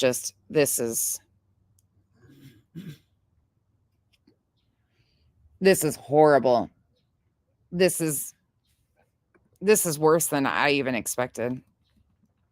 I looked through the exhibits, but hadn't read all of this yet. OUR had promised assistance to the shelter more than once before, but never followed through, saying it needed to make more content of their children in order to raise money, then to donate to them and help them in the future. However, behind the plaintiff's back, Ballard was going into full attack mode with plaintiff's supervisor, which caused significant anxiety and embarrassment to plaintiff. Plaintiff followed Ballard on Facebook, on a Facebook Live presentation where he promised viewers that he knew where every single rescued girl was located. Oh, as plaintiff knew from Nepal, where his own jump team had just told her that they lost the girls right after the raid, plaintiff knew that this was a lie, and she commented that in the Facebook Live comments. Others began reporting their experiences with OUR by responding that OUR was dishonest.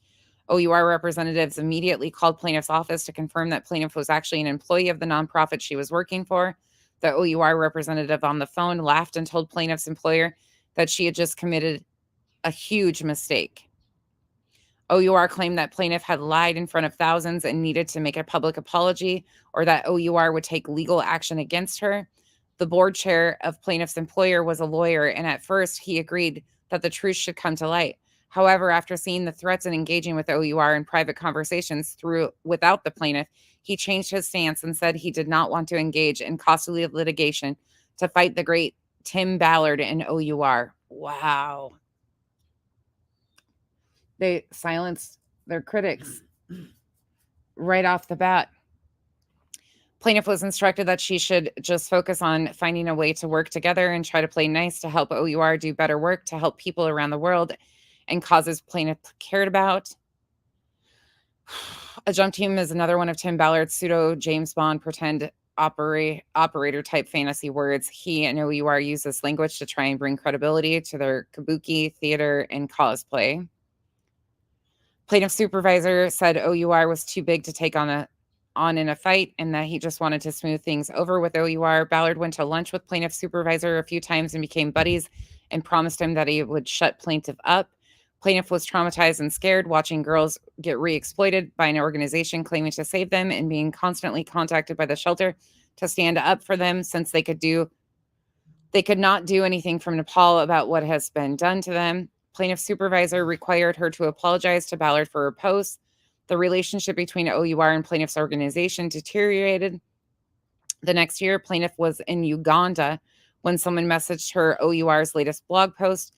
The blog post was about how OUR had painted a shelter and had done a rescue in Uganda. With plaintiff's knowledge from Nepal, she was convinced that she would find OUR's lies in that blog post. From the pictures and directions in the blog post, plaintiff was able to find the spot and talk to the staff about the organization OUR claimed to be working with. The organization was one that rescued children from child marriages and child sacrifice, but not sex trafficking. Oh my God. The staff at the organization did not know anything about OUR, and the building they painted was an empty building. Y'all, I gotta pause for a minute. This is what is happening. How did we get here? How did we get here?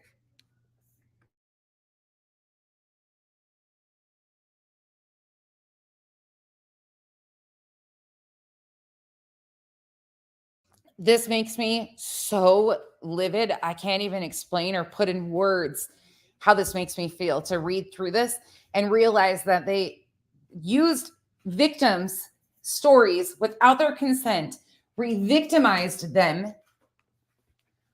Okay. I'm taking a time out for myself for 2 minutes and I'll be right back. Probably not even 2.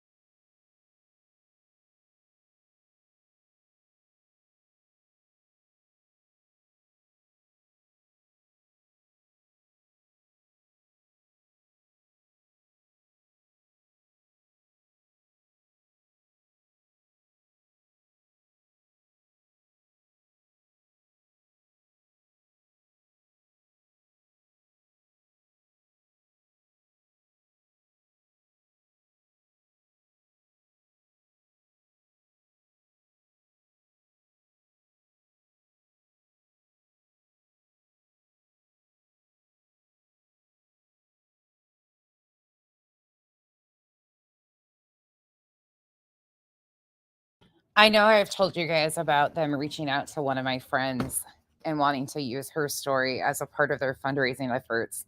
Somebody you guys know and love too. Um, this just hits extra close to home, I think, and I'm struggling with this, knowing that if you look at the Savior Complex HBO documentary that I've talked about, and how she manipulated and used people in Uganda too, and here we have another one. Another American organization with these Dudley do-gooders who are actually doing more harm than good, not doing what they claim to be doing, not fighting the fights they claim to be fighting, not doing anything but exploiting these people's tragedies. Meanwhile, not even helping these victims. I can't even put it into words how this makes me so pissed. All right, continuing on. The staff at the organization did not know anything about OUR, and the building they painted was an empty building. He's fine. Plaintiff was finally able to talk to the finance person of the organization, who confirmed that someone from OUR had come through and had paid for a tank of the gas to drive to the teenage girl's home and pick her up and to take her home, and was supporting the girl's school's fees that the organization, had taken from the marriage, totaling a few $100s. That was a far cry from the $50,000 to $100,000 raid that Tim Ballard was claiming online and telling everyone plaintiff was lying about. This goes back to that young girl that they claimed was brutalized in that fundraising thing I showed you guys just recently too. This makes me sick. Later, plaintiff fell in love with and became engaged to a foreign national who was a refugee. Plaintiff and her fiance began the process of obtaining immigration status with a visa that should have taken an estimated 5 to 8 months. During this time, OUR started exploding on plaintiff's social media timelines as Ballard had started to capitalize on the Save Our Children bandwagon. Having personal firsthand knowledge of the deceitful tactics and misuse of funds by OUR, plaintiff rightfully believed her personal integrity was compromised if she looked like she supported OUR on her social media. Plaintiff was receiving constant messages asking if she supported and recommended OUR as an organization to trust and donate to. This was a very upsetting moral dilemma for plaintiff, who felt that she could not ignore the incoming inquiries of the well-intentioned people genuinely wanting to help children escape trafficking. Plaintiff shared that she did not have a good personal experiences with OUR and she did not trust or recommend it. Plaintiff grew increasingly frustrated with OUR's fundraising and exploitation of and lies to the well-meaning people in her community as they, OUR, were stealing from people who thought they were donating to save sex trafficking victims. So plaintiff responded to a few tweets that she saw. The next day, plaintiff got an email from OUR threatening her for speaking ill of OUR and demanding her to stop and to respond so OUR could decide their next steps. Oh, you guys, this is a lot.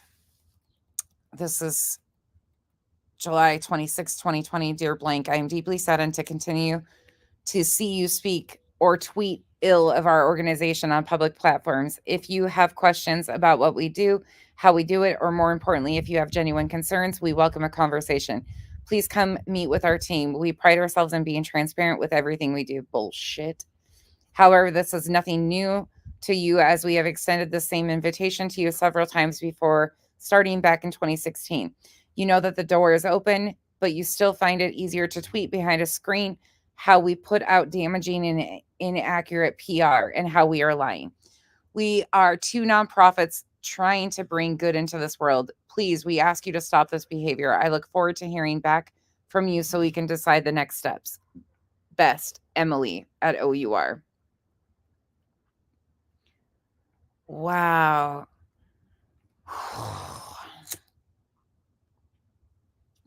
Damage control. Damage control. The OUR representative attached a screenshot of plaintiff's tweet from that week and included screenshots of all her comments from previous conflict years earlier, which was extremely unsettling knowing plaintiffs was being watched and stalked on various platforms by numerous unknown OUR staff and supporters, and that materials were being compiled over multiple years to threaten and use against her. Plaintiff was scared to receive this email. After the huge traumatic conflict and stress with OUR before, plaintiff decided to call her board and ask for direction on what to do. It was decided that plaintiff would ignore the email. A few days later, plaintiff's board chair got a disturbing phone call and a text from a person named Wes Pearson saying he wanted to talk to plaintiff about plaintiff's organization. Plaintiff was trying to stay positive that perhaps it was a new opportunity for a donation or a partnership. Plaintiff's supervisor worried it was someone sent from OUR. Wes Pearson claimed he had a lot of money that maybe he would be willing to donate to plaintiff's organization, but that his funding would depend on if they could figure out a way to work together and could come to an agreement about plaintiff agreeing to stop talking bad about another place he donated to, which was OUR. Mr. Pearson said that he refused to stand back and watch plaintiff try to destroy OUR's good name. So kind of has the tone of Brad Barrett again. Here's Tim Ballard. Do you know Wes Pearson, founder and CEO of Active Environmental? You should. Not only is he running a beast of a company, one of the largest pest control providers in the nation. Shit. But he is also a dedicated friend to OUR Rescue. Not only has he helped us fundraise, but he has been willing to risk his life to help others. I love this guy. He's one of my best friends. When the crap hits the fan, he doesn't cower or run to save his own hide. Instead, he stands by our side, sticks his neck out, shows his loyalty, and with us, liberates the captive. Good to know who your true friends are. That's April 24th, 2021. Jeez Louise, this is... Mr. Pearson repeatedly kept texting and calling plaintiff's supervisor for weeks, demanding that he speak with plaintiff and fix the problem. And if they could not come to an agreement with OUR would be forced to highlight plaintiff and her organization in their new documentary as villains against the cause and explain to the world that plaintiff had evil motives and hated children. Mr. Pearson said that Ballard had shown him all of plaintiff's previous complaints about OUR and that the plaintiff was at fault and had to be stopped. At that point in time, just as described by Ballard on his podcast, General Reyes went to work to silence plaintiff by intimidation that he had access to even the President of the United States. Thank you for when we we get back home, you run interference for us, Tim Ballard said to Attorney General Sean Reyes on Tim Ballard's podcast. Wow. Plaintiff's supervisor, who is not a Utah resident, then received a call from defendant Attorney General Sean Reyes. Imagine that. Plaintiff's supervisor did not answer, so General Sean Reyes texted him saying he wanted to talk about finding a way to work together, which is the common repeated phrase in all the exchanges with OUR threats. This is Utah Attorney General Sean Reyes. I tried to call, but voicemail is full. Would love to talk for a few minutes about how we can work together more on the anti-human trafficking fight. Just came back last night from the White House and many discussions about the fight. Please let me know if you have some time tonight or tomorrow. Best, Sean. These guys are jokes. That's not in the lawsuit. That's my opinion. I am dumbfounded. This is disgusting. Plaintiff supervisor was again contacted and harassed by Mr. Pearson, and plaintiff supervisor told him that he did not want to talk to him again until he talked to General Reyes. Mr. Pearson agreed that speaking with General Reyes would be a good idea and helpful to both sides. Netflix documentary, once again, in the very moment we were, I don't know what else it says. Sorry, was checked out this weekend. Yeah, I got a call from Sean Reyes, who wanted to talk as well, was waiting to connect with him. I think having a convo would likely be good. Sounds good. Yes, speaking with Sean would be a good idea and helpful to both sides. I believe he's a great guy. Yeah. Plaintiff's supervisor tried to call General Reyes back a few times, but was never able to get him on the phone with him. Once the text message was sent from the Utah Attorney General and the intimidation delivered, General Reyes never called plaintiff supervisor back. Pearson began attacking plaintiff to her supervisor, emphasizing that the White House was involved and was aware of plaintiff's antagonism towards OUR. Sounds good. Yes, speaking with Sean. Yeah, blah, blah, blah. Have you been able to speak with blank? This is August 13th, 2020.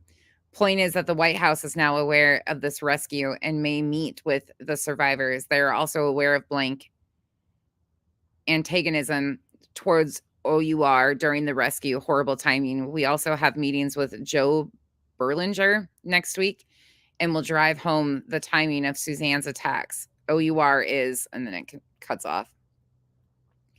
Pearson contacted plaintiff to emphasize that he had the White House, as also claimed by General Reyes, and Utah's Attorney General ready to crush plaintiff and impede her using the legal process to bring her refugee husband to the United States. Whoa. At this point in time, plaintiff was humiliated and scared by Ballard and General Reyes, and she was deprived of her First Amendment right of free speech in declaring that Tim Ballard and OUR were frauds and had exploited people she personally knew and loved. It was then that the plaintiff heard of the Davis County investigation against OUR and that she may receive protection by joining the investigation. Plaintiff was also multiple years into her husband's immigration case and waiting on the federal government, so the threats of the White House were exceptionally emotionally traumatizing to continue being deprived of being with her partner and starting a family. All right, next text message. And a lot of people are talking about them poorly, so I don't know why they're just coming after me, and that my personal opinion is that I don't like or trust them. Yeah, lots and lots and lots of people could come out and tell endless stories about them. Why don't they? We're so small. I'm a nobody. Some have. They legit destroy people. Other side says, but how? I don't have firsthand experience, but holy moly, I have so many close friends who I trust with my life who have been through hell with them because of them. Like they found out they were lying and were silenced, or what did they do? They have super deep pockets and litigate. Have they actually sued people before? And they have powerful friends who actively try and go after people by damaging reputations and hurting businesses. It's insane. Smear campaign. In my opinion. Plaintiff reached out to the Davis County investigation team. She told them that she had been threatened for years about her experience with OUR and Tim Ballard's dishonesty, their attacks about her, and what OUR was doing in Nepal and other countries such as Uganda. This is from Troy Rawlings. Hello, are you the one who has opened the case against OUR? If so, I'd like to talk to you and send you some information. They've threatened me for years. My phone number is blah, blah, blah, and my email is Yes, I will relay this to our investigative team and we will call you. Thank you for your courage and letting us know. Talk soon. Suzanne, are you okay if I take a screenshot of our brief conversation above to give to my investigators? I want to forward it to them, but there's no way I would take a screenshot to do that without your permission. I will only be going to 2 people, investigate your chief, Craig Webb, and something else. Goodness. And then it goes on. Yes, that's fine. Thank you. I will do that and send that to them so I can talk to them right away. You are not alone. We have had a number of people reach out wanting to talk to us.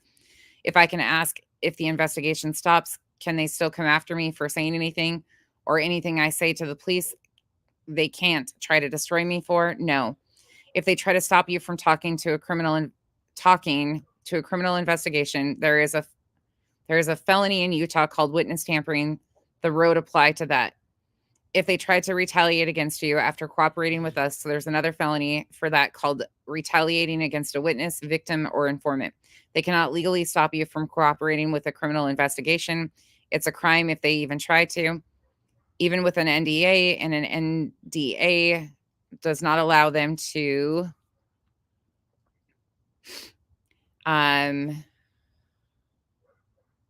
I don't know what cut off there, but it says, sorry. The other side says, sorry, hello, sorry to bother you, but I'd really like to share my experience with someone, even if it's just to send over the recorded combos have with the jump teams. I'm sure your team has been busy, but I'm happy just to email over what I have. And if it's useful, they can contact me. I've never known what to do with them and recorded them mostly for my own use because I knew eventually they would lie about the situation. So I'd like to just give it to you all. Very good, but rest assured, our investigators are going to contact you. They have a whiteboard out the steps of this whole investigation. We have almost 60 witnesses to contact. Please send us whatever you want to. And then he attaches his email. Oh my God, you guys, this is a lot. This is a fuck of a lot. Excuse my French, but this is maddening. This lady, how many victims? Think about this. These are other countries. These are other organizations that actually fight against human trafficking, that stand up for these victims, that work in aftercare.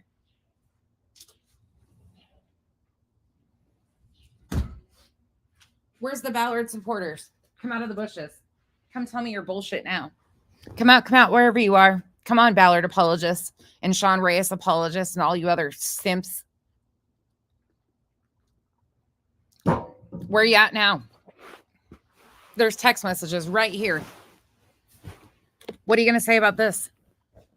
Oh, it was because he was going to run for Senate again. Oh, okay. Continuing on, even with an NDA, and an NDA does not allow them to prevent you to cooperate with law enforcement. Also, if they come after you in any way, after you cooperate, it's a separate crime and we will prosecute them for it. It's called witness tampering. Sorry for the rambling speech to text, but I want to make sure that you've got more information rather than less. Thank you. That's really helpful. I'm so glad an investigation is finally happening. I'm just nervous, but happy to give the investigators what I have and tell them my experience. I understand we have heard that from multiple people. You are, again, not alone. Part of what we want to explore is why you are nervous and any threats that may have been made to you. Continues on over here.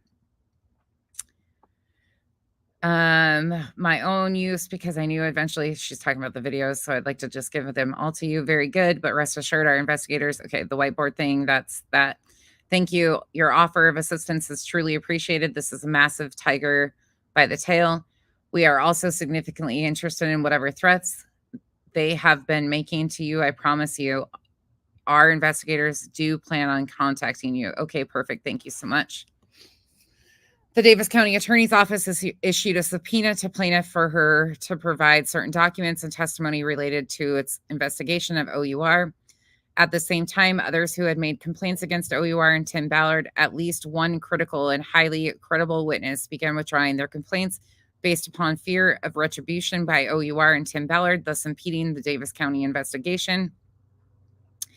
Plaintiff was very worried about General Reyes' involvement with the Davis County investigation, and her anxiety worsened as she learned that the documents in her report to Troy Rawlings were not found in the Davis County investigation files. Plaintiff became very nervous, which anxiety was justified as both plaintiff and Troy Rawlings were threatened by a lawsuit by OUR, with a lawsuit by OUR and Tim Ballard. And OUR and Tim Ballard hired a law firm in San Francisco to sue Troy Rawlings. Documents from OUR revealed that OUR and Tim Ballard were aware that the Davis County investigation had evidence that Ballard failed his CIA polygraph test, was an unpaid intern at the CIA, and was fired from the CIA. Yeah, that's all in the exhibits. According to OUR's own internal documents, OUR and Tim Ballard were aware that 8 different women had complained to the Davis County investigation that Ballard had engaged in sexual affairs with them. 8 is the number in this one. According to OUR's own internal documents, OUR and Tim Ballard were aware that Catherine Ballard, Tim Ballard's wife, had tampered with witnesses to impede them from cooperation with the Davis County investigation. According to OUR's own internal documents, Troy Rawlings also believed that General Reyes was guilty of witness tampering. According to OUR's own internal documents, Rawlings alleged to have written communications from AG Reyes to a witness requesting the witness not to cooperate with Rawlings in the investigation. OUR went to its de facto general counsel, Sean Reyes, and asked that a special prosecutor be appointed to prosecute Troy Rawlings. Troy Rawlings went to Attorney General Sean Reyes and informed him of OUR's threat to sue him, which General Reyes immediately informed Tim Ballard and OUR of Troy Rawlings' concerns and deemed Mr. Rawlings' statements as false. Even as more fraud complaints came in to General Reyes, he would immediately send them to Tim Ballard on his personal email. At this time, Tim Ballard was ignoring his in-house counsel's advice that what he was doing was illegal and unethical and could subject him to criminal liability from the Davis County investigation and the Department of Justice, but instead was listening to the advice of General Reyes and others about his actions and what was appropriate. Given the power and magnitude of General Reyes' tentacles in all aspects of Utah law enforcement, government, and the private sector, and the Mormon Church, and his complete lack of willingness to defend the state of Utah and its citizens from the fraud that is Tim Ballard, the plaintiff was unable to exercise her constitutionally protected First Amendment free speech rights to speak the truth about the injustices perpetrated by OUR and Tim Ballard. Holy crap, that's a lot.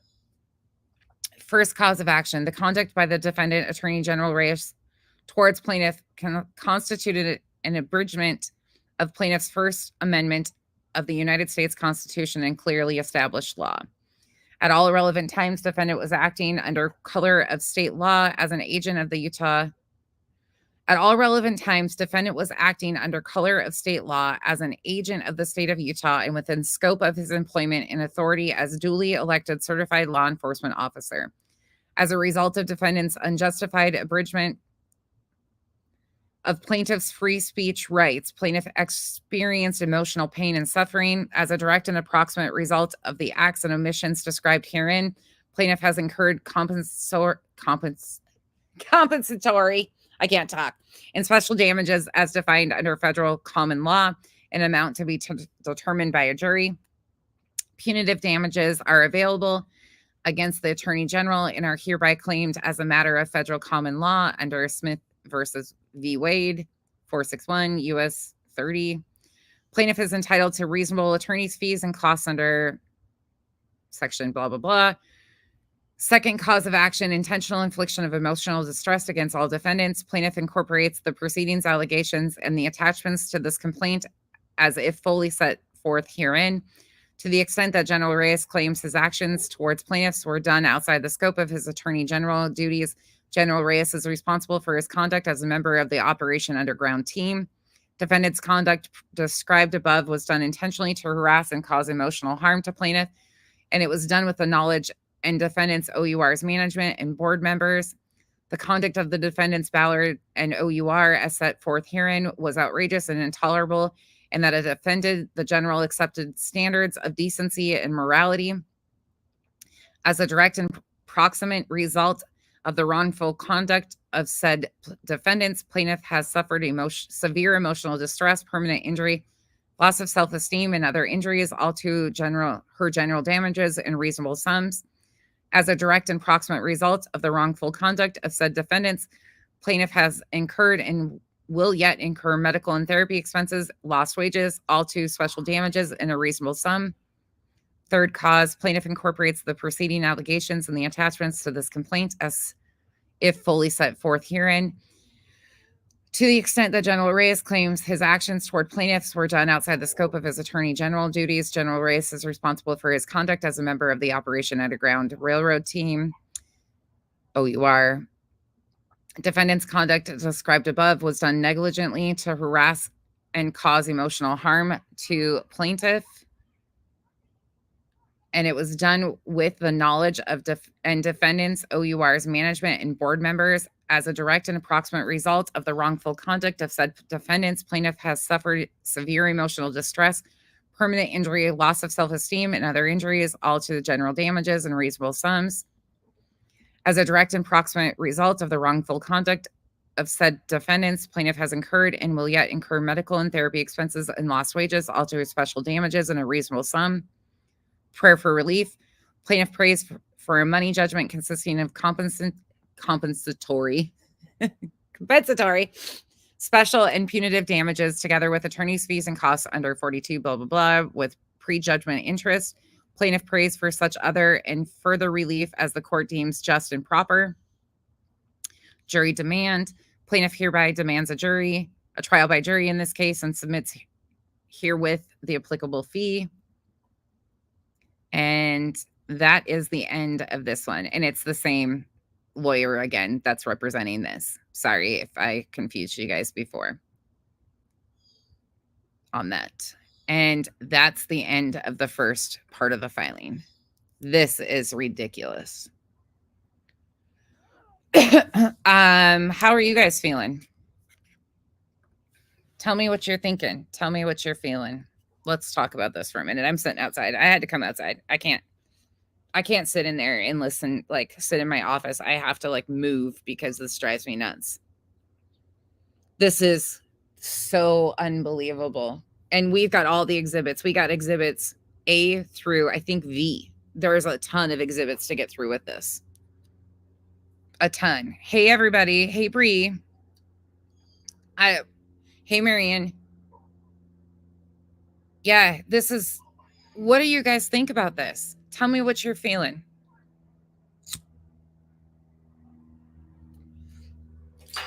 This is, the victim statements were hard for me.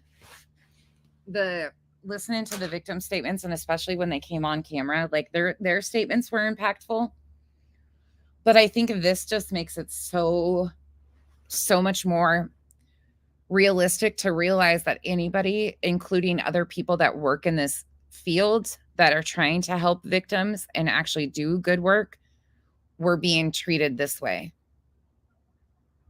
Yeah, Arissa, I know. I am so sorry you did. And to think that this is allowed, like, this is Utah's current top law enforcement officer. I just can't even put it into words how frustrating this is, how disgusting this is. Tim Ballard, I hope you get your day in hell that you deserve, in my opinion.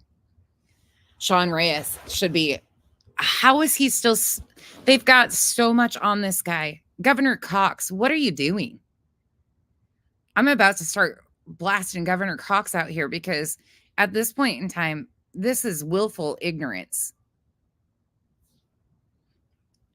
Sean Reyes took office because the previous Utah Attorney General was corrupt, in my opinion.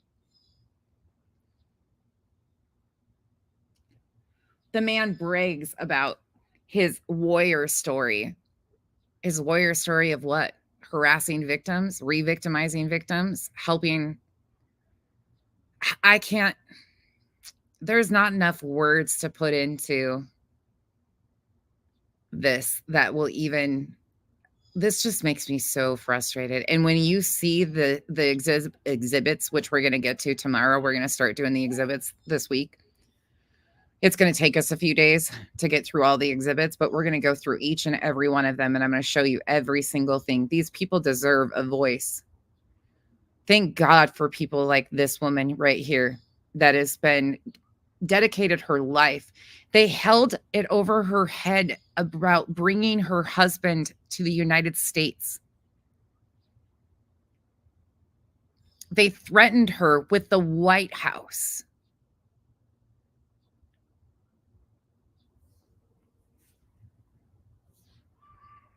Marion, I'm pissed right now. Otherwise, I'm good. How are you? I'm just, this is why when everybody started giving me shit, people close to me started giving me shit when I started covering the Sound of Freedom and what corruption that was and how much bullshit it was. And it was the same QAnon conspiracy theorists and the Betty and the Olivia and the Annie Elise and all of those bigwig dumbasses who were pushing this propaganda out here without doing any due diligence and realizing that the numbers that they were spewing, that was my first big takeaway, was the numbers. You cannot vet the statistics that they were giving for human trafficking. And that was a huge red flag to me. Plus, then Kyle got me and Am in the big trenches of this. And Am and I both have donated to OUR. And to know that they attempted to use somebody's story to fundraise and re-victimize, all to line their own pockets, meanwhile not doing a damn thing to help the victims. Oh, I'm sorry you're tired. Yeah, Jesus needs a Range Rover. No, Rissa, we got to go with a freaking private plane. Don't you know? We can be the next Kenneth Copeland because you can't be in a tunnel full of demons on public aircraft. Yeah.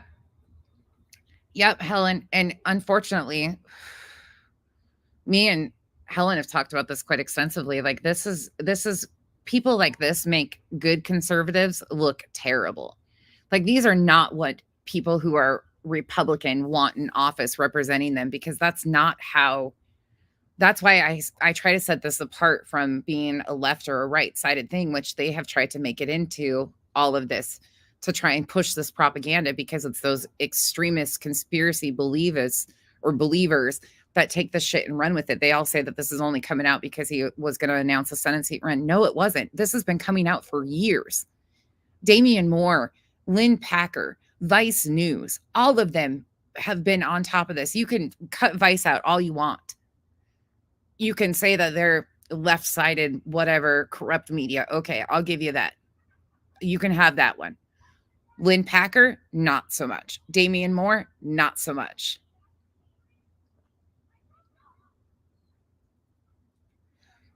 And think about that. How many people are going to, if you think about this is where my brain is going. I won't keep you guys much longer, but my brain keeps going to how many victims do we not know about in the other countries that we'll never know about? I told you guys about the stuff I've been trying to vet. There was 2 OUR volunteers that were murdered. I'm trying to vet where it happened, when it happened, how it happened, all of that information, but it was in other countries, so it's really hard to chase that down. But think about all of the danger they put their own volunteers in, the trafficking victims, when meanwhile we're finding out that they weren't even trafficking victims. They were victims of other types of abuse, which, yes, but we're not even going to know the extent of the damage that they've done since 2013, over 10 years. And they're still in operation. OUR is still fundraising right now using victim stories.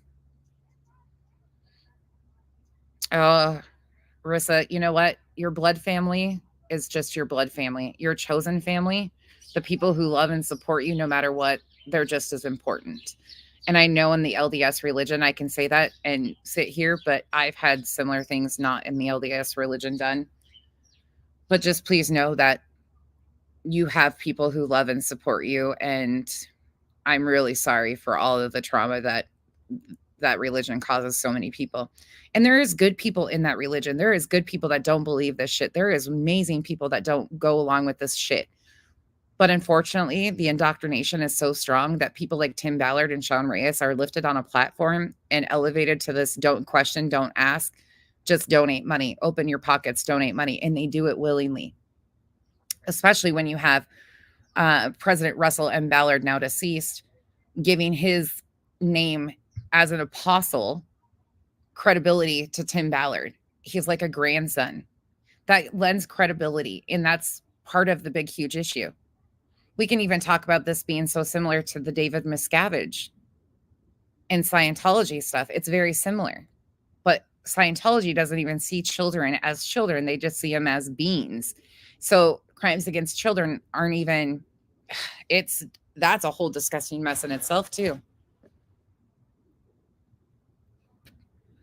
Y'all, I'm floored right now. I didn't think I would get so emotional about this stuff.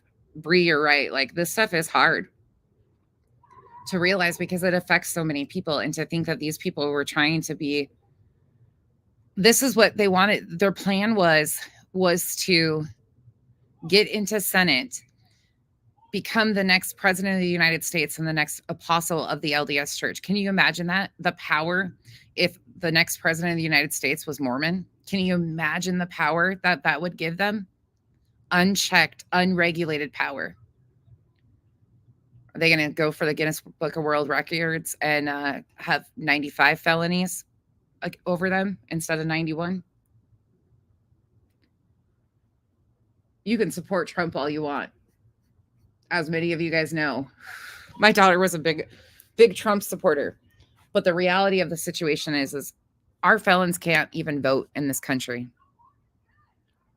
Our felons don't have a say in who becomes president. But we have presidents running for office that are multi-time felons. I just can't with this shit. And the church corruption and the politics in this and all of it, it's overlaps in every point. Then you've got Jim Caviezel, the star of The Sound of Freedom. Angel Studios, they need to be pulling that off their shelves. This is fucking insane. Yep, they do, Bree. You're 100% correct. Yeah, it's my life. Thank you guys. Lorraine, right? Oh, Rissa, I am so fucking sorry, man. I know that this opens up a lot of trauma for so many people too, and I'm really sorry that I'm a part of that, but I hope that I'm not.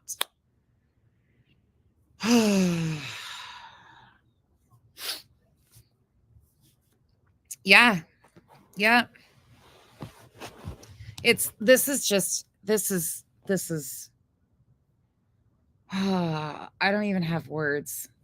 Can you tell me what that's called again? It's not Project. What's the other one? Title 47. Do you guys know about Title 47? Thank you, Bree. It's healthy for me too. And I'm not LDS. I'm never Mo, but I lived in Utah for quite an extensive period of time. I've been to General Conference. A lot of my friends are Mormon. I have been a part of, I've gone to the Mormon church a lot. We genuinely gave it all of all of us.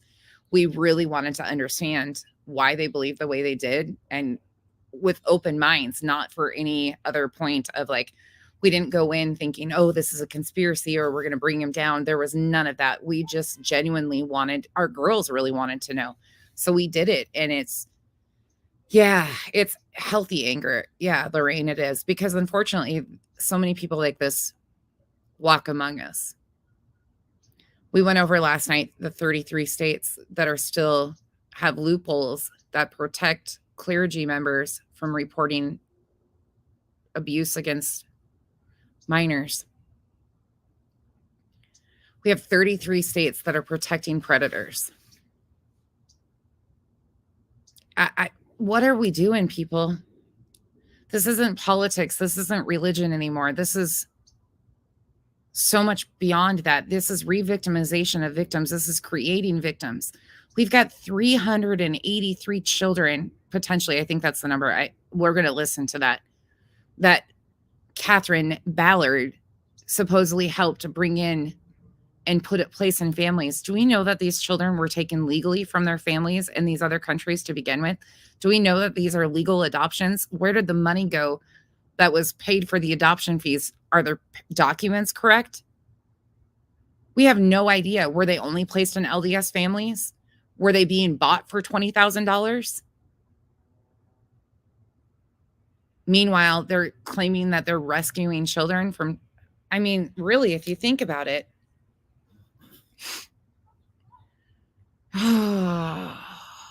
Hey, Kay, thank you so much. I appreciate you. Welcome to the cabana, everybody. Y'all, these are heavy topics, and I know that it's really hard for people, and it's really controversial, and it's really problematic because we have a lot of people in here that love Trump, and some of my best friends love Trump, and I love them for that. And we can have open conversations and discussions, and I respect them and they respect me. But this is so much deeper than loving a political face or a political party. This is corruption, fraud, creating victims, and so much more, in my opinion. Thank you so much, Kay. Yeah, Lorraine, right? I need to give a heavy trigger warning on the exhibits because that is where I put my energy into reading through this. And they're heavy. They are really heavy. And I believe that everybody has the freedom to choose what they believe in. If you want to believe in Xenu and some little angel dude that's going to sit on your like whatever you want to believe in, that's up to you. To your belief systems are your belief systems. I am not cutting down anybody. What, Brie? Catholics, extreme Catholics. I know you do, but I feel bad because it reopens up so much. Kay, thank you so much. You guys are too kind. I really appreciate you guys. And Mark, again, thank you to you and your wife for the gift in my inbox. That was really sweet. I don't know. This is just, it's a lot, y'all. It's a lot. I wish I could go in and pick people to like invite to the members. Rissa's a member. Risa. I change it every time.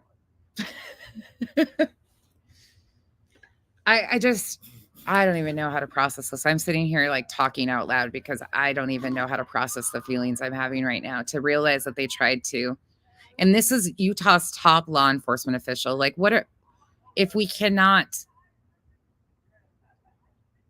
what? You're supposed to be able to confidentially go to that person and trust that they're going to protect and serve their community. That's what elected officials are for. Kay, thank you so much. Kay's like, I'm gonna knock Mark out of there. Yeah, I don't know. I don't even know what to say anymore. Anything you want to add to that? Did you hear any of that? Not much of it. Kyle's looking at plans.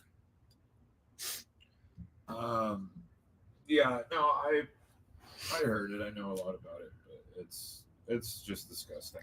It's so corrupt. And to think that he's still sitting in an office right now. Right now. For all the people that actually follow religion to be good. Just to have something to believe in. Yeah, he ruins it for a lot of people. T, thank you so much. You guys are too kind. But it is people like him that ruin it for just the normal believing Christians. Normal, people that want to believe in something greater than them, bigger than them. There's nothing wrong with that. There is nothing wrong with believing in something greater than yourself. There is nothing wrong with that. I don't see that. But when you yourself become what you think people should worship, there's a problem. I think I'm definitely more in line with being a Buddhist than anything else these days. Yeah. Buddhism is probably the one thing I'm more willing to. I want to come back as one of our dogs. Did Mark get one this time? Mark's in hiding. It's like stuck that Mark's not able to get one. Mark, is your thing turned on? It might not be turned on that he can get one. I didn't even think about that. Right? Brianna, that's a good point. Bree just brought up, she said, there's really nothing else to say. I mean, Ken Paxton was indicted by the FBI 5 years ago and he's still in office. They're all dirty.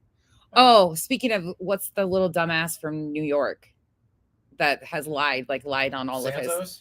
Yeah, Santos. Look at Santos. He didn't even have the education that he's claimed to have. He didn't have anything. No, and he falsified everything, and he claimed to be. Do you know how the vote went? He claimed. Oh, he's out. He's out. He claimed to be Jew-ish. Yeah. How offensive is that? Yeah. Yeah. Yeah, Kay. Mm-hmm. I wonder if it's turned on. Mark, we'll get you one of these. We'll get you one of these days. You know what? That's very true, though, Rissa. That is very true because in Utah, especially, if you're not Mormon, you are, for a lot of them, and again, it's not every one of them, but it's a big thing in the school systems and employers. Kyle worked for a couple of Utah businesses when we first moved to Utah that were extremely, in my opinion, corrupt. And they were really good at fudging their books. Let me tell you, they paid their employees barely anything, but they all lived in multi-million-dollar houses. They worked their employees to no end. They were terrible, but they knew how to work the business. I worked like 100 and something days straight when I got on with that company. Mm-hmm. And made pennies on the dollar compared to what he makes working for himself. Yeah, Bree, it does. It makes you feel really dirty. Even though we're out of Utah, we don't live in Utah anymore. Arizona is one of the second, I think it is the second top state of Mormon membership. And it is a very, Queen Creek, for one, is pretty much predominantly Mormon. It's just crazy to me. I have faith in my cat. Hey, I don't have faith in Keke, so I can't say that. Keep his butthole out of it. Super corrupt. Yeah, Helen. Yeah, me and Helen talk a lot about all that. Yeah, it is, Kay. It is. In my opinion, too, it's definitely, I'm probably just a pagan. You know what? Hey, if that's your choice, that's your choice. But you think about Joseph Smith, in my opinion, was a pedophile. Absolutely was. People don't want to recognize that. But then we expect the elders of the church who believed in this. Y'all, there is a guy that's facing charges right now in Utah. No, in Arizona. Arizona. Hold on. I saved it. Let me look at it. Let me tell you exactly what I'm talking about before I forget.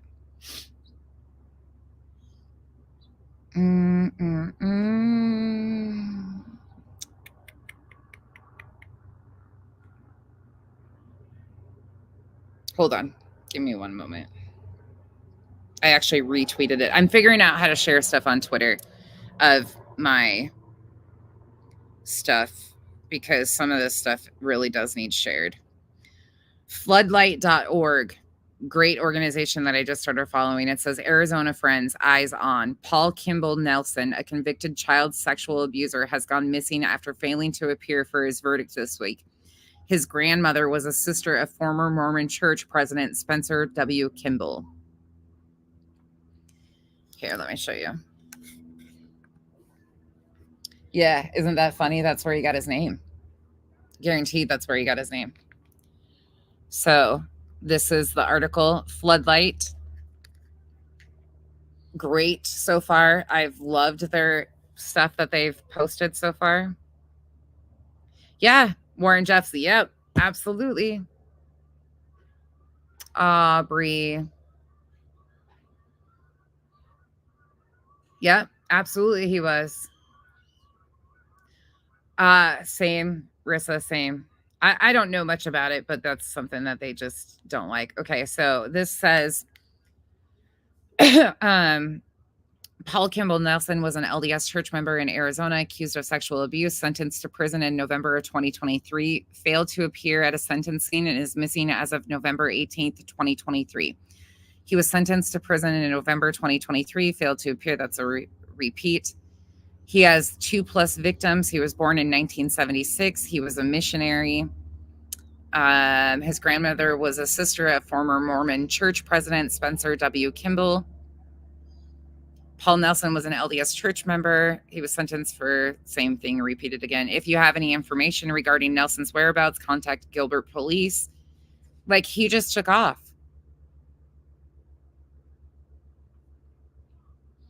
Yes. In the 80s, talking about polygamy. Yeah. A lot of the sitting apostles, their family members or ancestors practiced polygamy. They were basically FLDS until it broke into sections. But some of the apostles, family members and relatives had multiple wives and believed in polygamy. Like, people don't realize that. And they all worship Joseph Smith. And he was, in my opinion, a pedophile.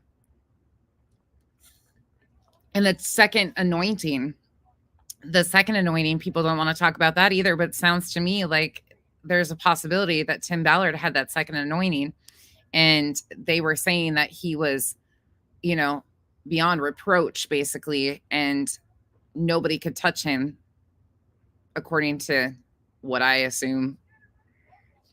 I would love to find out if he actually did have the second anointing or if it was just him and Reyes playing house. I don't know. This gives me a headache. This is too much, but we're going to continue to talk about it. We're going to continue to talk about it because these people are harming other people. I would too, Bree. I would love to know that. I don't think I'll ever get married again. I'm not even really a relationship kind of gal. I've decided, hey, nothing wrong with that. Kyle won't marry me. I keep telling you I will. Shh, don't let the idiots think they're right about something.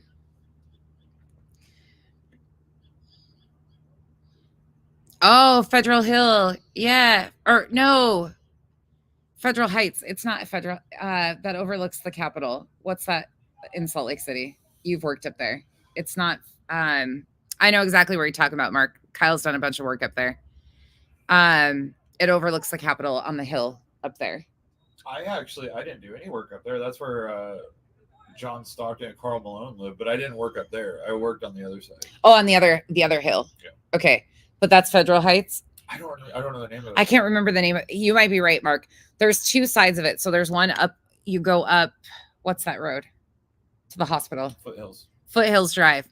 There's the Foothills Drive that goes up by the university, and it overlooks all that stuff. And then, like Kyle said, the Carl Malone and Stockton all live up in that area too. And then there's also Cottonwood Heights. Cottonwood Heights is a lot of wealthy doctors, a lot of wealthy people. Then you go up to Park City and the Promontory, and it's a double gated security compound, basically. And a lot of big politicians fly in up there. Then you have the Colony, where Post Malone and others live. Federal Heights. Okay. Yeah. That's over on the other side. That's the other hill. That's that one over on that side. And we're talking this side. That's what I was thinking. Yeah. You've done the work on foothills off of this one. Yeah. That like overlook you. Yeah. No, you're right, Mark. That's crazy area. Beautiful area, though. And Utah's a beautiful state. Absolutely beautiful state. Yeah, this is why I can't get into the reality shows about religion and the abuse and stuff, because they make it seem like it's all fun and games, almost. Like, the reality TV shows, in my opinion, that highlight some of this stuff downplay the abuses and the actual problems within these situations. And they highlight one family when there are hundreds and thousands of families that are suffering greatly. I don't know. I can't do the reality side of this. That's why I can't watch Sister Wives. I've watched it a little bit, but I can't do the shows on this stuff because this is real people's lives. This is real everyday, day-to-day lives of so many people. And if you want to just look at the Browns or, the Duggars, there are so many other families that are way deeper in than those reality TV shows. And it diminishes the seriousness of this to me. I don't know why, but it really does. Yeah, it is beautiful. Hey, Kathy P.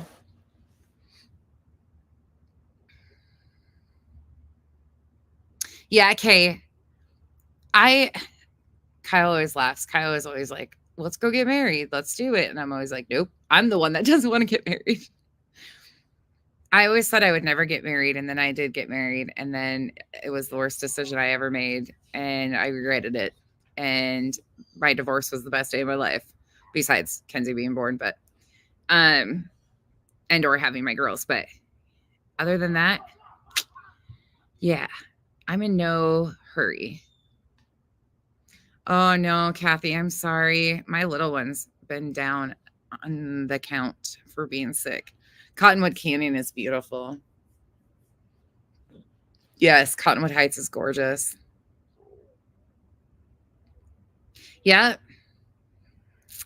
Yep, Bree. That's how Kyle and I always say that, By the way, if you are getting married or engaged, y'all stop buying diamonds. Do you know how they get diamonds? Come on now, people. You don't want me to go on that whole thing. Real moissanite, though, moissanite is just as gorgeous. I mean, that's what my ring is. People always give me shit. They're like, your ring's so beautiful. I can't believe you'd spend that. It's not what you think. It's a moissanite and it is stunning. And it's so much cheaper than a freaking down payment on a house for a diamond that size. And they are amazing. It's a beautiful corrupt state. Yep. It is a beautiful corrupt state. She's really fighting it, Kay. I don't know what the hell she's got, but she is really. Oh, Mark, I bet he just walked inside, but I bet he'll know exactly what you're talking about. If we do get married, we want to get married just on a little like private ceremony on the beach. That's what we've decided. Yeah, they're way shinier and they're way stronger, and it registers like on their little meter things. It registers as a real diamond. I'm always like, no, it's not, but it registers because of the whatever is in them. It makes them think that it's real, but it's not. I'm just not a fan of diamonds at all. I love moissanite. It is my favorite for sure. 30 years. All right, y'all. I'm done rambling, I think. I had to decompress after that. That's a lot to take in. I can't imagine how much these victims and the people that have been threatened and silent, I just can't imagine how hard this is on all of them. And this is years. If you think back to in that statement, they said this started in 2016 where they started documenting her movements and threatening her and how much her family's been affected. I wonder if her husband ever was able to come to the United States. I'll be interested to see how this plays out, but K Jewelers. Yeah, absolutely, Bree. You guys feel free to always speak your minds. Like you can say anything. Like that's one thing. I don't block people over here unless you're just absolutely over the top. Like Tina didn't even get blocked last night. I just say her name because it's Tina's pretty common name, but and that's true. Like you're entitled to your belief systems, but ignorance isn't a belief system. Like that stops with there. Every kiss begins with K. I don't know. And people like Betty, think about that. Like if you just take this up a notch, like you can that's the problem for me is when I can tie people like Betty and Olivia and JLR and the front row Joes and their white supremacist buddies. Oh, by the way, speaking of which, there is a video that Unsupervised Maniacs did.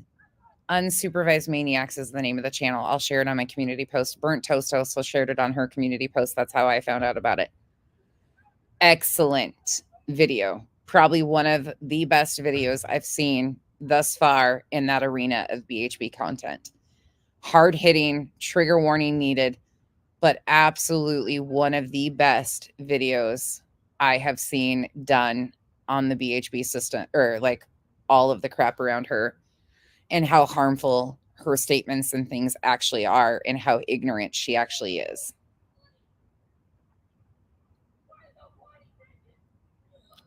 Bree, right? Helen, she only lasted one comment. All I said was, I don't even remember what I said exactly, but I basically told her ignorance isn't a belief system and left it at that. And she didn't say another word.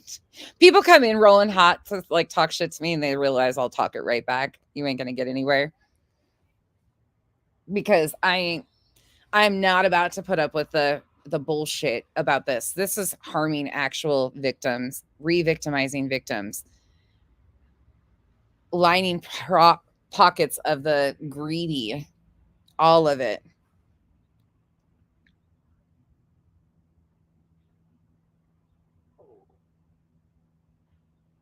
Yeah, honestly, you might be right, Kay. Maybe ignorance needs to be a name of a new religion.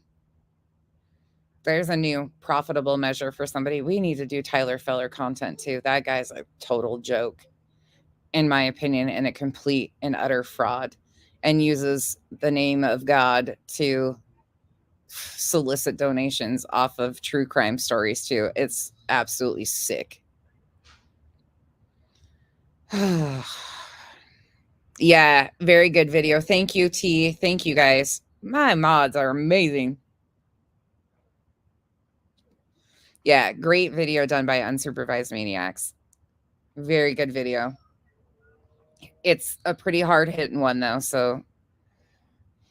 Yeah, Bree, he makes me angry. He makes me real angry. Like, I get downright nasty when I talk about him, and rightfully so, because he is not bringing people to God. He's pushing people away from God, in my opinion. Absolutely doing the complete opposite of what he tries to say he's doing. Oh, he sells his paintings. Yeah, he just drives me nuts. Yeah. Yeah. They all try to manipulate. Yeah. What a guy, right? What a guy. Kyle and I got to talking about with the little one, we were talking about how Native Americans in America are probably one of the least talked about groups. And what was done to Native Americans, people don't want to acknowledge that at all. Like, they don't want to talk about that. They don't want to acknowledge it. They just want to act like it didn't exist. And it's really frustrating. And especially here in BHB, try to diminish burnt toast and say that her skin's white. Who cares what her skin color is? First of all, that means nothing.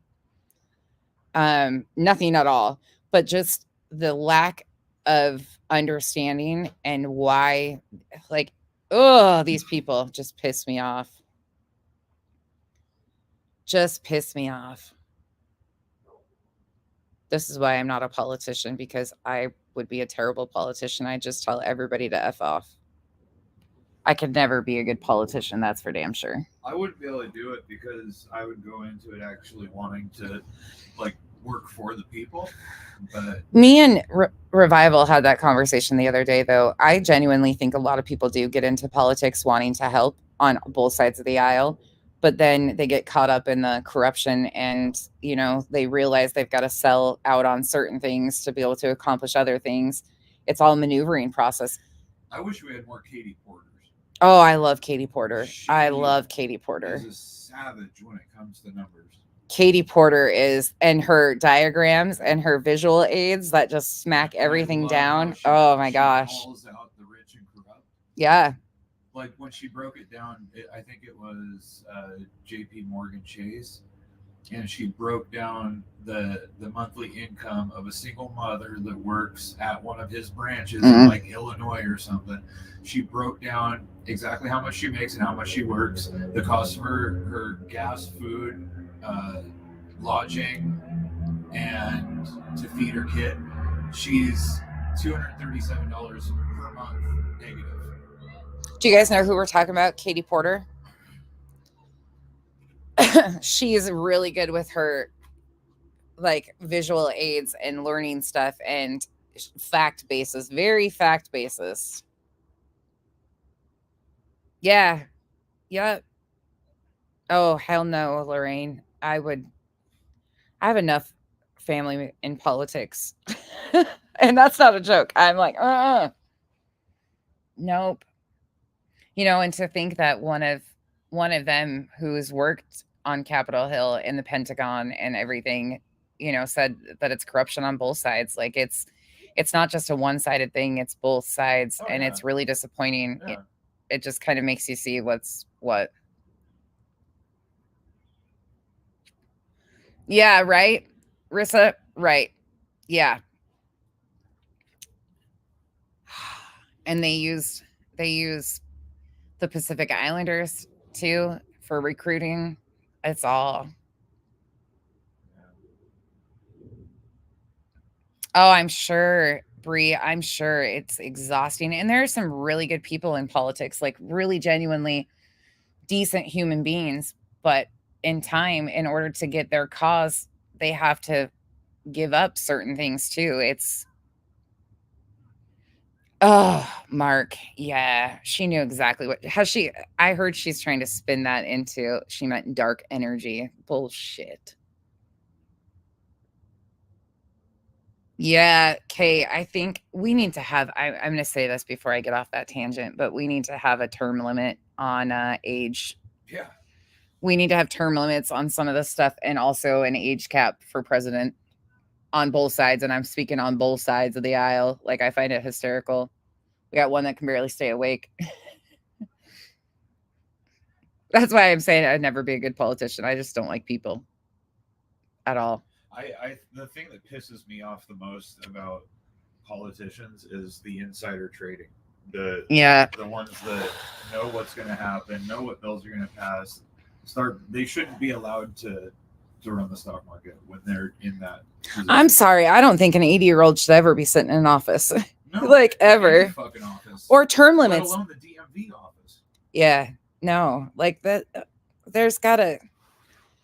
It comes like the world changes too much. Like it's not the same as it was in 1960 when these guys were young and whippersnappers.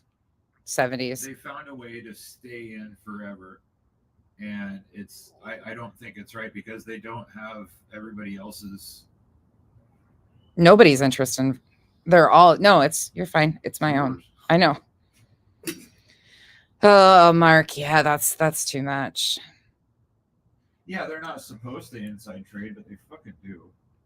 Yeah, T. I like people. I do. I'm a people person for sure, but I just hate corruption. I hate the re-victimization of victims. I hate all of this stuff. You want to hear me say I hate something, this is what I hate right here. This type of stuff. The backdoor politics. Yeah. Yeah.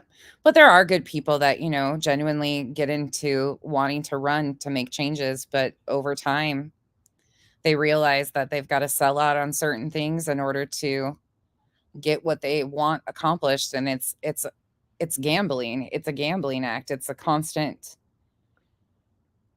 If we could have people in there that just want to fix, like, for instance, I'm going to bring this up once again because this chaps my ass.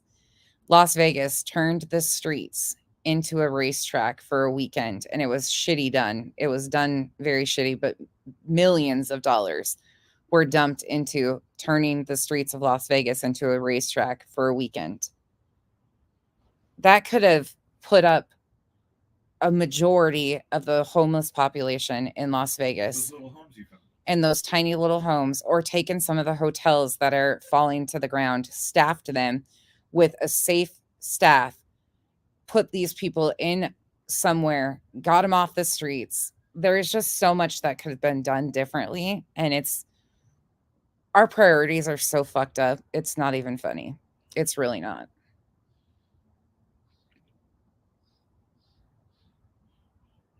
$250K a year for life.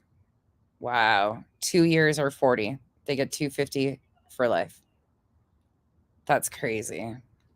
That's wild. A lot of them don't do shit. Yeah, a lot of them just spew shit out their mouths for sure. All right, y'all. I'm gonna head out. I gotta go make dinner for the family. I'm gonna make chicken pasta tonight for the kids. But thanks for letting me vent. Thanks for listening to me. Tomorrow we'll dive into the exhibits and we'll look through all that. So revamp your energy because that's going to be even worse because that's all the documents that they've submitted with this. A lot of the other ones haven't been exhibit heavy. This is exhibit heavy. Like this has got a lot of this lady did. This lady reminds me of myself. She documents, saw something coming, saw the writing on the wall, started documenting years ago, and kept her. I mean, what a courageous fighter she is. These are the people that are fighting the good fight. These are the people that should be elevated into situations instead of Tim Ballard. These are the people that should be known for fighting the good fight, not Tim Ballard, not Sean Reyes. Thank you so much. Good night, y'all. Have a good night, and I will see you guys back here tomorrow. Oh, we're gonna do a Scientology stream too because I want to talk about that and bounce off of what Aaron's talking about because that guy's up for parole. Abused numerous kids. Scientology. He taught at a school of Scientology. Covered it up. Wrote him a rave review. Got another job. Continued to abuse children. Got sentenced to 17 years, and he's up for parole in 2025. Yep. Tell me how this all works out. Anyways, I'll see you guys tomorrow. Bye, everybody. Good night.